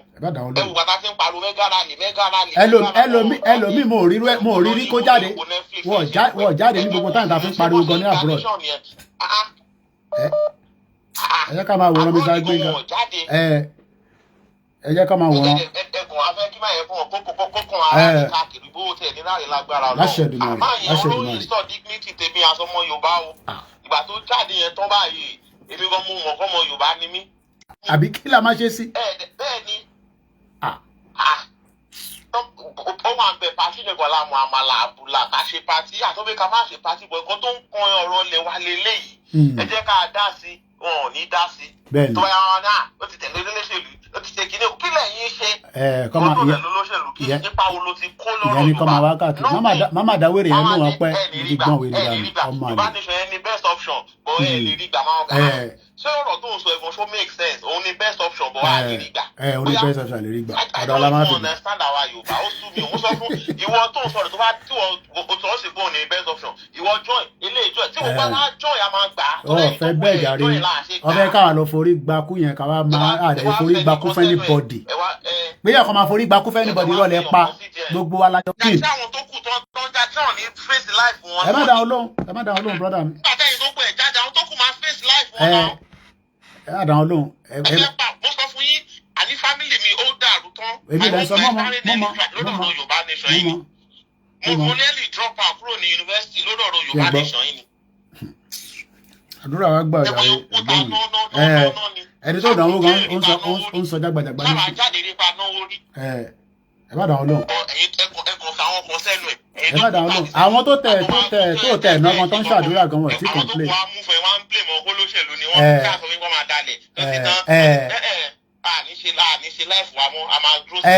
a ní o tó ti tẹ̀lé olóṣèlú kò ní bàjẹ́ fún ìjà rẹ brother Adéwálé ń lọ ẹ̀yin máa lọ́lé ẹ jẹ chicken ẹ show video lórí social media for many years àwọn ò lọ́lé. bẹ́ẹ̀ni èyí lè máa gbáko ara yín kò ní bàjẹ́ fún ẹ. alàgbà tó ń pè project tó ní l'Àbújá kó tó sáwá London kò ń ṣe kékeré kò ń ṣọ̀rọ̀ 10 million naira tó sáwá sí Nàìjíríà tó wá sí UK nígbà tí gbogbo ọ̀rọ̀ Fúlàní fi bank wọn jẹ́ yàgbó yájú tẹ́ ẹ̀ wò yẹn tech burúkú ni wọ́n ò jẹ́ kórìí kankan ṣe l'Àbújá Tinubu dẹ̀ wà níbẹ̀ nísìn tó bá sì lè máa fún wọn lẹ́pọ̀n kó fáwọn lẹ́pọ̀n kò mí pé torí pé Tinubu wà níbẹ̀ a lè máa rí nǹkan míì tó ń ṣe ká máa mójú kúrò a kò mójú kúrò nítorí àgbẹ̀ kan tá a gbé dání nì ṣé kí Fúlàní pamọ́ bẹ́ẹ̀ ni kí ṣe tí máa wá di president ó rí gbogbo yín ò pè gbóhùn sókè jàre brother mi. 10 million ọ̀kẹ́ ìjọba 30 million. ṣe ń gbọ́ àwọn tó kà thank you so much. nǹkan tí ẹ̀ tó kọ́ lọ́rọ̀ Sowore ni pé Sowore ti tán so kò dẹ̀ mọ̀nà tó fẹ́ gbà bíkọ́ gbogbo àwọn tó gbójúlé náà tó jẹ́ àwọn Ìgbò tó kó mọ́ra ẹ̀ṣẹ̀ gan ìyá mi fún mi láyọ̀ mo kí n mà. left and right and center. so nǹkan tí ẹ̀ tó kọ́ rí bẹ́ẹ̀ ni pé ẹ ti Sowore sílẹ̀ ó ti abẹ́yẹn bẹ́ẹ̀ ṣe dáná. àtẹ̀ dídá ló mọ̀ lẹ́yìn ilé ẹ̀ mọ̀ kí n bẹ́ẹ̀ bá ti dáyàn ló bá mi dáhùn lónìí ẹ ṣe gan ni. ẹjọ́ ilé yìí kọ̀ọ̀kan fẹ́ bá àwọn ọmọ Yorùbá sọ̀rọ̀ lórí ilé yìí tí ìbájẹ́ wà ń sìn téèyàn bá travel tó ń drive lọ ó dẹ̀ wọ mọ́tò elérò mi tó bá ṣe mistake traffic ibi tó ń lọ yẹn ọ̀nà tó gbà ó máa ń ṣẹlẹ̀ dáadáa tó jẹ́ pé kò gba ibẹ̀ ibi tó gbà bẹ́ẹ̀ni ó rọ̀gbọ̀ ó máa jẹ́ síbi tẹ̀ ń lọ o but ó máa jìnnà ó bẹ́tà kẹ́ tètè tọ́ọ̀nù padà kò sí nǹkan tí dẹ́rẹ́bà yẹn máa ṣe náà ju pé á padà á ṣe kí ni á lọ padà gba ibi tó ní kó gbà yẹn tọ́rọ̀ Yorùbá nation ṣe nínú yẹn olóyè Májàsọ́lá ó rìnrìn àjò yẹn lóòótọ́ àti gbogbo wọn àtàjọ rí ṣùgbọ́n at some point ó dàbẹ̀ pé ọ̀nà yẹn ó máa padà já síbẹ̀ òkè ó máa. ẹ ṣe gan ìyá mi àwọn ní ìmùkí mọ́. tí olóyè bá wá sọ pé ọ̀nà tá a fẹ́ gbà lélẹ̀ ká bẹ̀rẹ̀ láti di security kí ọ̀nà fọ́ọ̀tì kankan tó rọ̀ níbẹ̀. ìyẹn rọ́ọ̀gì fáwọn tó wà òkè ẹ mọ̀ fáwọn kan wà òkè especially àwọn diaspora tó máa sáré fi passport wọn lọ Nàìjíríà tó máa dé ó wà òkè fáwọn. pé káàdì yìí ṣe olóyè ojú ọ̀nà ló sì wà tí ò bá sábà gòkè lẹ́tà tó ń ta lọ́ba Yorùbá nation sí security so kí ló àǹfààní security yẹn gangan ni kókó gbogbo àwọn àtàdé ń sọ̀rọ̀ pé wọ́n fi ọjọ́ olóṣèlú ọjọ́ olóṣèlú ẹ má jẹ́ ká máa fi sáìdì ibẹ̀ yẹn wò ó ẹ jẹ́ ká gbé ọpọlọ kalẹ̀ káwọ́ pé ìrìn àjò yìí ò àní security kò kẹ̀ sí ẹnìkan lónìí lóòótọ́ àwọn alágbára tó ju òṣàlọ́ kọ́ wà tọ́pọ̀ bẹ́ẹ̀ ni wọ́n sì dúró ní ìgbòho tó jáde ìgbòho náà dọ́jẹ̀ sọ́sánà bíi èèyàn tí ọlọ́run má dẹ̀ ti gbé agbára fún kò sí kankan tẹ́ wọ́n sọ kankan gbà kan bàbá Tinubu gan mọ̀ pé omi ìdìbò níbi táwọn dé dúró. níbo ló ti rí evidence pé ebi gbogbo ẹ̀yin náà lẹ́ ń fún wa lówó lẹ́ ń support lẹ́ ń kó gbogbo ẹ̀ tán donate káàkiri ìwé wa ní kó fún wa Tinubu ló ń fọ́ǹdà wa. níbo ni so gbogbo nǹkan tí ìwé náà sọ yẹn they just talking out of sense ni. ẹ gbọ́ mi yé for 40 minutes kò sí communication láàárín àwọn astronaut mẹ́rin tó lọ sí moon yẹn tí kò dẹ̀ tí sẹ́dá kankan bí adnisin tó ti dùn lọ́bẹ̀ àwọn nìkan lọ́sí lọ àwọn nìkan lọ́mọ bí ẹ̀yìn moon ṣe rí but for 40 minutes they were in darkness kò sí communication pẹ̀lú àwọn àti bíbá yìí so ẹ má jẹ́ ká má sọ pé kíní kan possible àwọn tó lọ tẹ́lẹ̀ ó yàtọ̀ sáwọn ilé tó lọ nísìn àwọn tó lọ nísìn nǹkan tó rí nísìn àwọn tó ti lọ tẹ́lẹ̀ ìwọ rí ẹgbẹ́jàgbẹ́jàgbá lọ́jà rí ẹ̀yìn tẹ́ ẹ̀dá kọ̀ọ̀kan mọ̀. so ìgbà ọlọ́mọ bí ìyàwó yẹn ṣe rí bàbá yẹn ló wà nínú ẹ̀ olówó bó ṣe rí so ẹgbẹ́ ká fi bàbá yẹn lẹ̀ ká lè support wa lónìí. bọ́ọ̀ tẹ support ẹ̀ kọ́ fi sílẹ̀ lọ́rùn problem tí wọ́n ní àwa tá máa support a máa support ẹni tó bá fi support tó support. ọ̀rọ̀ Nàìjíríà dẹ́ pé ó ti di gẹ́gẹ́ báyìí bí Tinubu bá ṣe tán gan ṣe problem ni tó bá tá a bá rí solution sọ̀rọ̀ tó wà nílẹ̀ problem ni because tí power bá ti padà sí north gbogbo tí gbogbo àjọ ń sọ ikọ́ la máa sọ náà ẹ máa wá gbòòrò káàkiri gbà yẹn gan ìjọ ilẹ̀ máa wá káàkiri. ṣẹlẹ̀ ìdílé èkó padà ní ṣẹlẹ̀ ìdílé èkó ẹ̀sìn lọ sí èkó padà ní fi Tinubu lẹ̀ lọ́wọ́ ẹ̀ a lè fi Tinubu lẹ̀ fáwọn Fúlàní. tí Fúlàní bá wá mu tó san mọ́lẹ̀ so kí làwa máa wá ṣe máa jáde máa fẹ́ máa pariwo ẹ kó jágbájá lọ́jà níbàjẹ́ fún ìjà rí bọ́dà mi má jẹ́ yẹ lẹ́nu ọ̀pọ̀ wà lẹ́nu iṣẹ́ àdúrà wa gbà níbàjẹ́ fún ẹ wọ́n lọ bí ṣe wà báyìí Nàìjíríà wù mí lọ bí ṣe wà báyìí Nàìjíríà wù mí lọ ṣèbí torí Ìgbòho làwọn ṣe lọ́lé kò ṣe kọ́ lé mi Nàìjíríà náà mo commit crime ní Nàìjíríà but principal mi ò lọ́lé kí ni mo fi lọ ṣe Nàìjíríà ó dẹ̀ ti padà sílé nísìnyí ẹ fẹ́ kémi náà wálé irọ́ rẹ pa ẹ fẹ́ kémi náà nìkan máa wà ní London kí n kan máa lọ láàrin Europe nìkan kí n má lọ Nàìjíríà tí kò tí pín tẹ̀yìn lọ ẹ wá ní káwa náà má lè lọ Sowore náà wà nínú Nàìjíríà náà gbogbo wọn wà nínú Nàìjíríà ẹ kó jágbàjàgbà lọ́jà rí mú kí gbogbo ń yàrá èèyàn wa ṣe máa ká fàágùn ká filẹ̀ bẹ́ẹ̀ so àtúmọ̀ pàdé program tá à ń bá lọ lórí persecution of Christian mo rí pé àwọn èèyàn wa ó wò dáadáa inú mi dùn dáadáa mo mọ̀ pé YouTube yẹn ó dúró dáadáa but Facebook àwọn èèyàn gbádùn wa lórí Facebook TikTok wọ́tẹ̀ rí wa wò nínú àwọn èèyàn tẹ̀ wá happy so àlàáfíà làwọn ọmọ wà àlàáfíà ni èmi náà wà àlàáfíà ni gbogbo wa wà gbogbo yín tẹ́ gbọ́ mi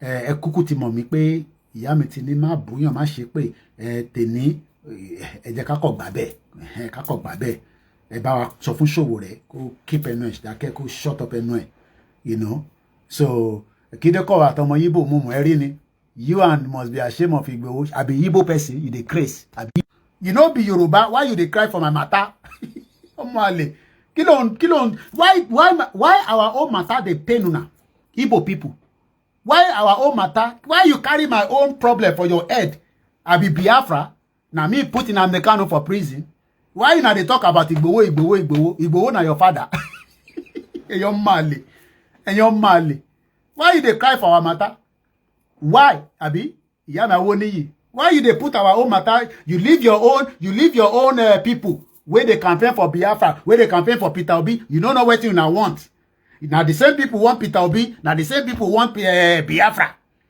go southeast now Obi Kubana dey support Tinubu chief priest, if they support Tinubu, if they chop toy, his stomach be like that. Why you can't come here, they talk about Igboho? Why you don't go your own platform? Why you not they carry our own matter? Igbo people, why? Igbo people, they Lagos now, they make money. You come social media, they talk about Igboho. What thing concern you and Igboho? Igboho say make money. Ọjọ́ kan pẹ̀lú. Ọlọ́run ti bá ń forí jìn wá bá ń tẹ́ wọn sáfẹ́fẹ́ rẹ̀. Àmín. Aṣẹ́dùmarè.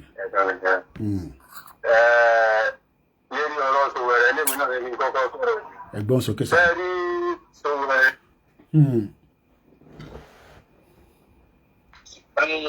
Sowore ẹjọ́ jẹ́ ní kọjẹ́ kọ́gbọ́n.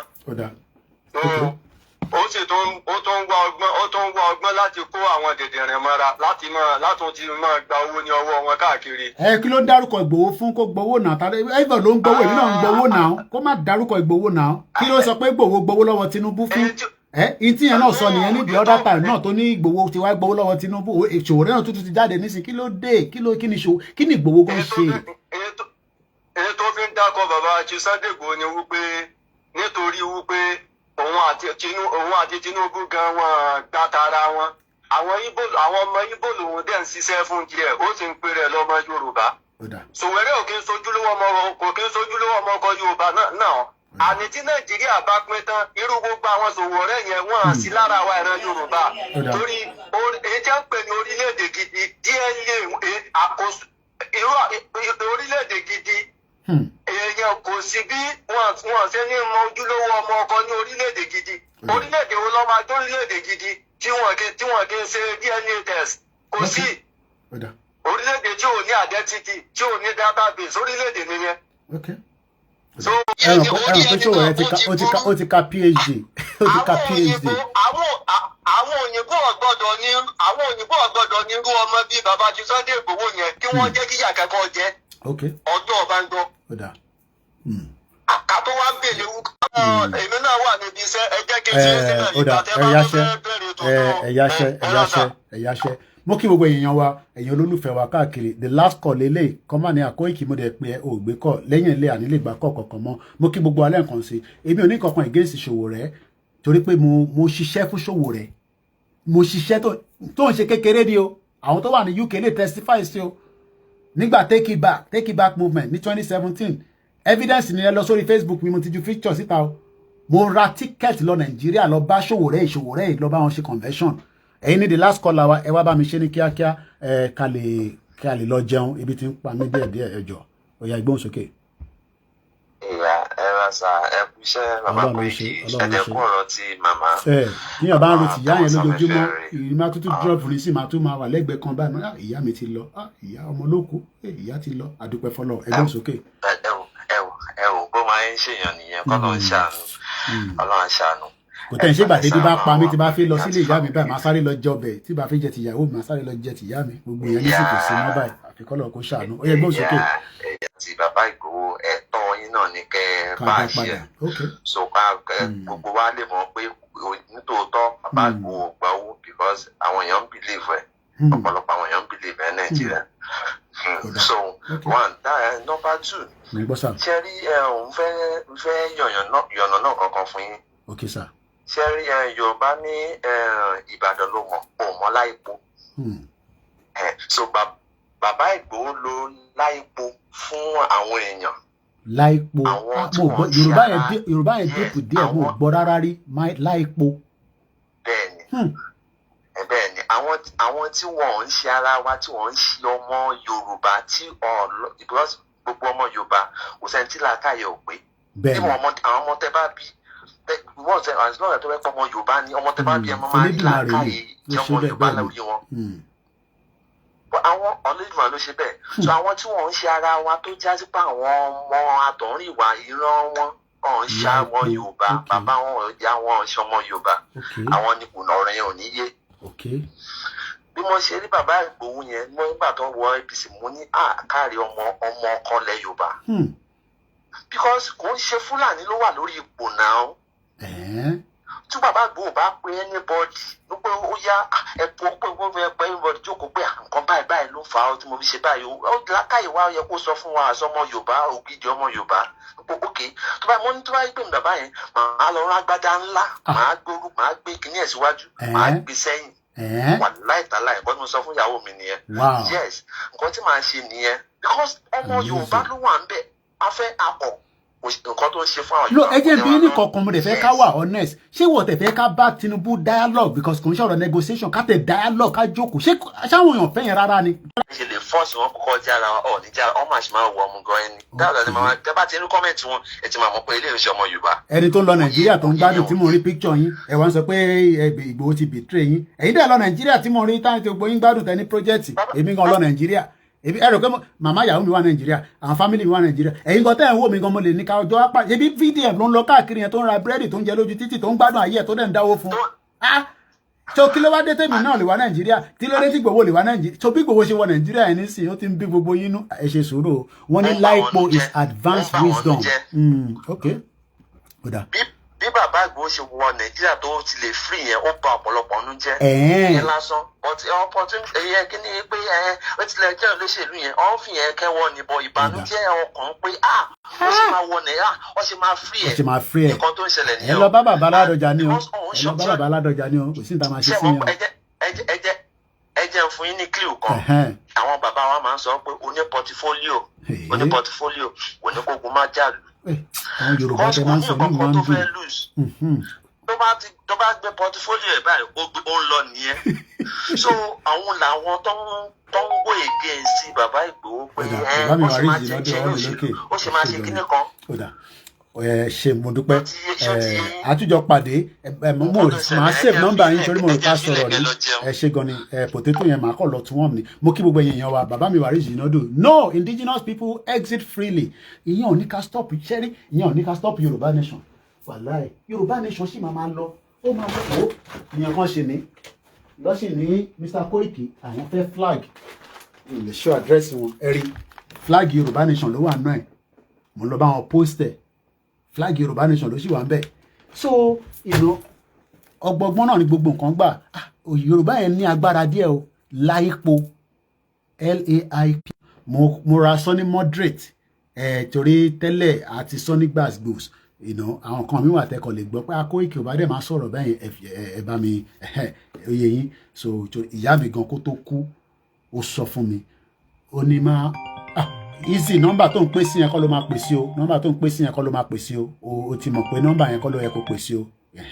òun ṣàlejò nọ́mbà tó pè sí yẹn is a wrong number completely so ó yẹ kó ti mọ̀ pé studio number àbí ló yẹ kó pè sí o dẹ̀ ti disturb program yẹn báyìí o so nọ́mbà tó fẹ́ pè mí sí kọ́ ló pè sí yẹn màá fún ẹ láyè kó sáré pè kó wá sọ tẹnu ẹ so lẹ́ẹ̀kan sí mo kí gbogbo èèyàn wa Koiki I love this your black t-shirt èwo ń bẹ ṣé lè tí mo kọ Koiki sí tẹ bá rí bọ́ ṣe wọ́n hún dáadáa ni o kò ń ṣe omitaf couture òun ló fi dá mi lára oyè nísìn eléyìí ọwọ́ ìyá mi ni mo ti nígbà tí mo lọ tó àwọn ẹrù mo kàn bá pàdé ni so ṣe láìkẹ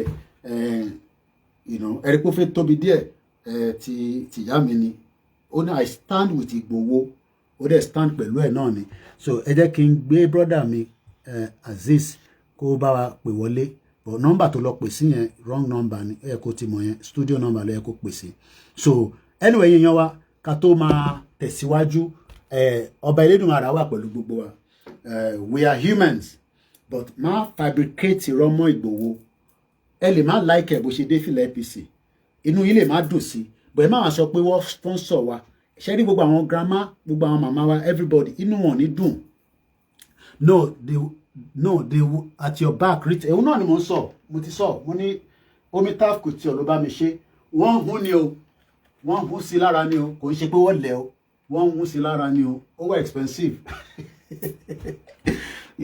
ó wà expensive there wàá ṣàdúpẹ́ fọlọ́run ẹni fìlà Ìgbòho mọ́ fìlà Yorùbá yìí so ẹ rí i pé Yorùbá stroke kìíní ni so anyway ká tó máa tẹ̀síwájú ẹ̀yin èèyàn wa ẹ jẹ́ ká ṣe sùúrù ṣẹ̀rẹ́ ọ̀rọ̀ Sowore bí mo ṣe sọ ó pe Ìgbòho ní last week Ìgbòho ò gbé kọ́ọ̀lù yẹn so bí àtòrí Ìgbòho ò gbé kọ́ọ̀lù yẹn adẹ̀mọ́ tó fẹ́ ṣe irú àwọn èèyàn bẹ́ẹ̀ tó bá pè wá máa fi ó máa fi ọ̀rọ̀ sí Ìgbòho lẹ́nu tó bá dẹ̀ fi ọ̀rọ̀ sí Ìgbòho lẹ́nu á rìkọ́dẹ̀ á wá gbé síta so a mọ̀ pé nǹkan tó fẹ́ ṣe nìyẹn bàbá mi dáàdì wa ó tó jọ mẹ́ta ẹ sáré bá mi ṣe kíákíá mo ti sọ pé mo fẹ́ máa lọ ẹyẹ ṣe ní kíákíá ẹ mute background yẹn ẹ ti wọlé ẹ mute background ẹ mute tẹ fi ń gbọ́ mi nu lẹ́sẹ̀ ẹ ti wọlé.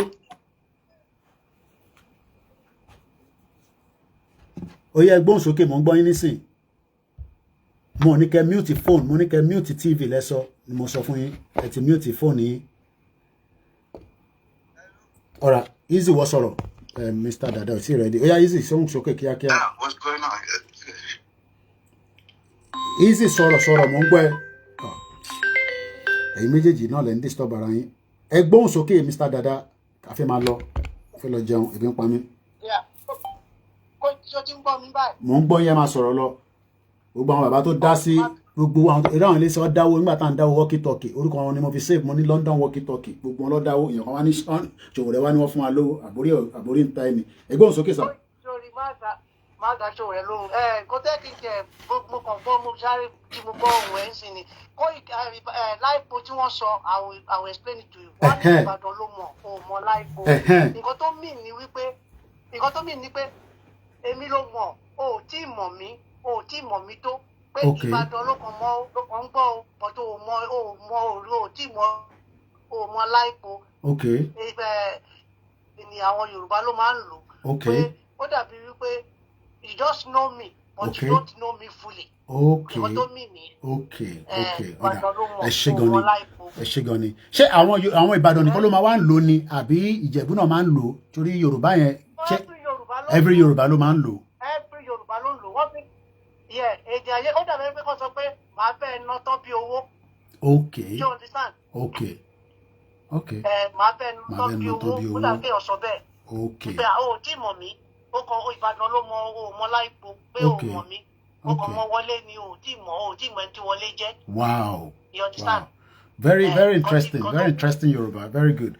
At least, we learn every day, ó wà very kódà èdè yẹn lásán kó yẹ ká máa tà káàkiri fáwọn èèyàn ni ká máa fi make owó gidi gbogbo ẹ̀ náà ló máa dé ibẹ̀ níjọ́ kan lágbára Ọlọ́run ẹ ṣé gan ni ẹ ti jẹ mí lówó torí ẹ pè mí láti jọ yìí mo gbọ́n inú mi dùn ẹ ṣé gan ni one love ẹ ṣé gan ni all right thank you no problem ẹ ṣé gan ni thank you so much ẹ ṣé so mo kí gbogbo èèyàn wa ọbẹ̀ Elédùmarè wà pẹ̀lú wa àní ṣì jẹ àní ṣì mu àníjọ ẹni tó ń wá Fúlàní ò ní jí wa gbé àníjọ ń jẹ ọ̀tá wa gbogbo ẹ̀yin tí àti kò sí tá a máa ṣe sí ní tó bá wùn yín ni kẹ́ sọ but àwọn kan wà a máa dá yín lóhùn ṣe pé mi ò ń dá gbogbo yàn lóhùn lórí ọ̀rọ̀ olóyè because mo gbọ́dọ̀ dá àwọn kan lóhùn bí Sowore báyìí so bí mo ṣe sọ we will get there and we will not relent and on that note as Easy will be the last caller ó yá gbóhùn sókè Easy ní kíákíá ká tó máa lọ. Good morning to you, brother. Good morning to you. Gbogbo ọmọ Yorùbá ẹ káàárọ̀, ẹ káàsán, ẹ káalẹ́, ẹ kú ọ̀lẹ́ ní gbogbo ibi tẹ́ bá wà. Easy dollar straight up of Miami. Ẹ wo, ẹ fi Ìgbòho lẹ̀ lọ́rùn, ẹ jọ̀ọ́ Ọlọ́run, tẹ́ bá fẹ́ kúkú oró. Ẹ fi Ìgbòho lẹ̀ lọ́rùn, please leave Ìgbòho alone. Ẹ lè ṣe now, if you can't do it, step aside ní now. Everybody there sọ̀rọ̀ Ìgbòho pé Ìgbòho cannot do this, Ìgbòho cannot do that, Ìgbòho this, Ìgbòho that. Tani kó lọ bá now, ẹ̀yin people yìí now. Ẹ̀yin ọmọ Yorùbá. Tinubu is a Yoruba man now. Ta ló fẹ́ dáná pẹ̀lú now? Làkàyè yìí sí now. If you cannot do it, step aside. Okay. Ẹ gbà bẹ́ẹ̀. Ìgbòho bó ṣe wáyé, like I said, it's a man on his own. Ẹ fi máa yẹn lẹ̀. He can make a decision on his own. Okay. Ṣé ẹ fẹ́ sọ fún pé kó ṣe bá sọ̀rọ̀ lélẹ̀ ni? Jagunjagun ni Ìgbòho náà abẹ́ ti yá wèrè ni. Okay. Náà ni kí Ìgbòho ṣe bá sọ̀rọ̀. How should he talk? How? Okay. Ó ti sọ̀rọ̀ nìyẹn náà gbàgbé sáàdì yẹn. The man is asking for the security. Okay. Láàrin tí tọ́jú ẹni yẹn. Ẹ jẹ́ kó ṣe nǹkan tó bá ṣe náà. Leave this man alone, people. If you cannot do it, step aside. Okay.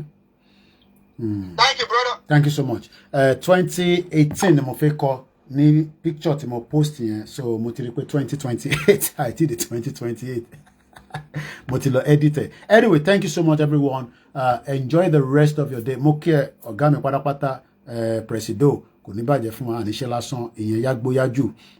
Thank you so much, and every single one of us. Gbogbo náà ni à ń ṣiṣẹ́ takuntakun from different angles, different areas, but like I said, as the spokesman for Igboho, it is my duty, and responsibility to address once and for all. Sowore tó bá tún wá jáde àjáde padà fún again.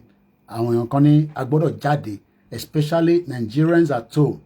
In tó ń gbọ́ wọ́n confuse ara wọn after tí tó máa ń kọrin náà tó jáde tó ń sọ kábàkàbà olóyè ti gbowó ibi kan ti gbowó, so gbogbo nonsense yẹn ẹ má máa sọ ìtorí pé kí ni kò sí any credible evidence to back it. And on that note, lórí gbogbo platforms wa, enjoy the rest of the day. Thank you so much. Share the video, share the link, but do not copy the video itself. Ẹ wo ní bíbá kẹ́ bá wa pín link yẹn. I think that is the best you can do for us. Ẹ má gbàgbé iléeṣẹ́ wa ní bíbá àwa máa ń béèrè kún support torí pé wà ethical. Kò ń ṣe dandan, voluntary ni. Ẹni tọ́lọ́run bá bù fún pàchat. Thank you everybody that have joined. Gbogbo yín kọ́ ni mo lè dárúkọ, tàbá ní ká máa dárúkọ, a máa pẹ́ sí bíbá. Mo kí gbogbo alẹ́ nǹkan sí. And on that note, we will meet again and we will continue the persecution of the Christian. Ìyẹn ni mo fẹ́ parí. But eléyìí mo gbọ́dọ̀ jáde láti wá address ẹni. Thank you. God bless you. Bye for now. Ẹ ṣé gbogbo yín tẹ́ wà lórí Facebook, both the Facebook. Thank you so much. God bless us all. Bye for now.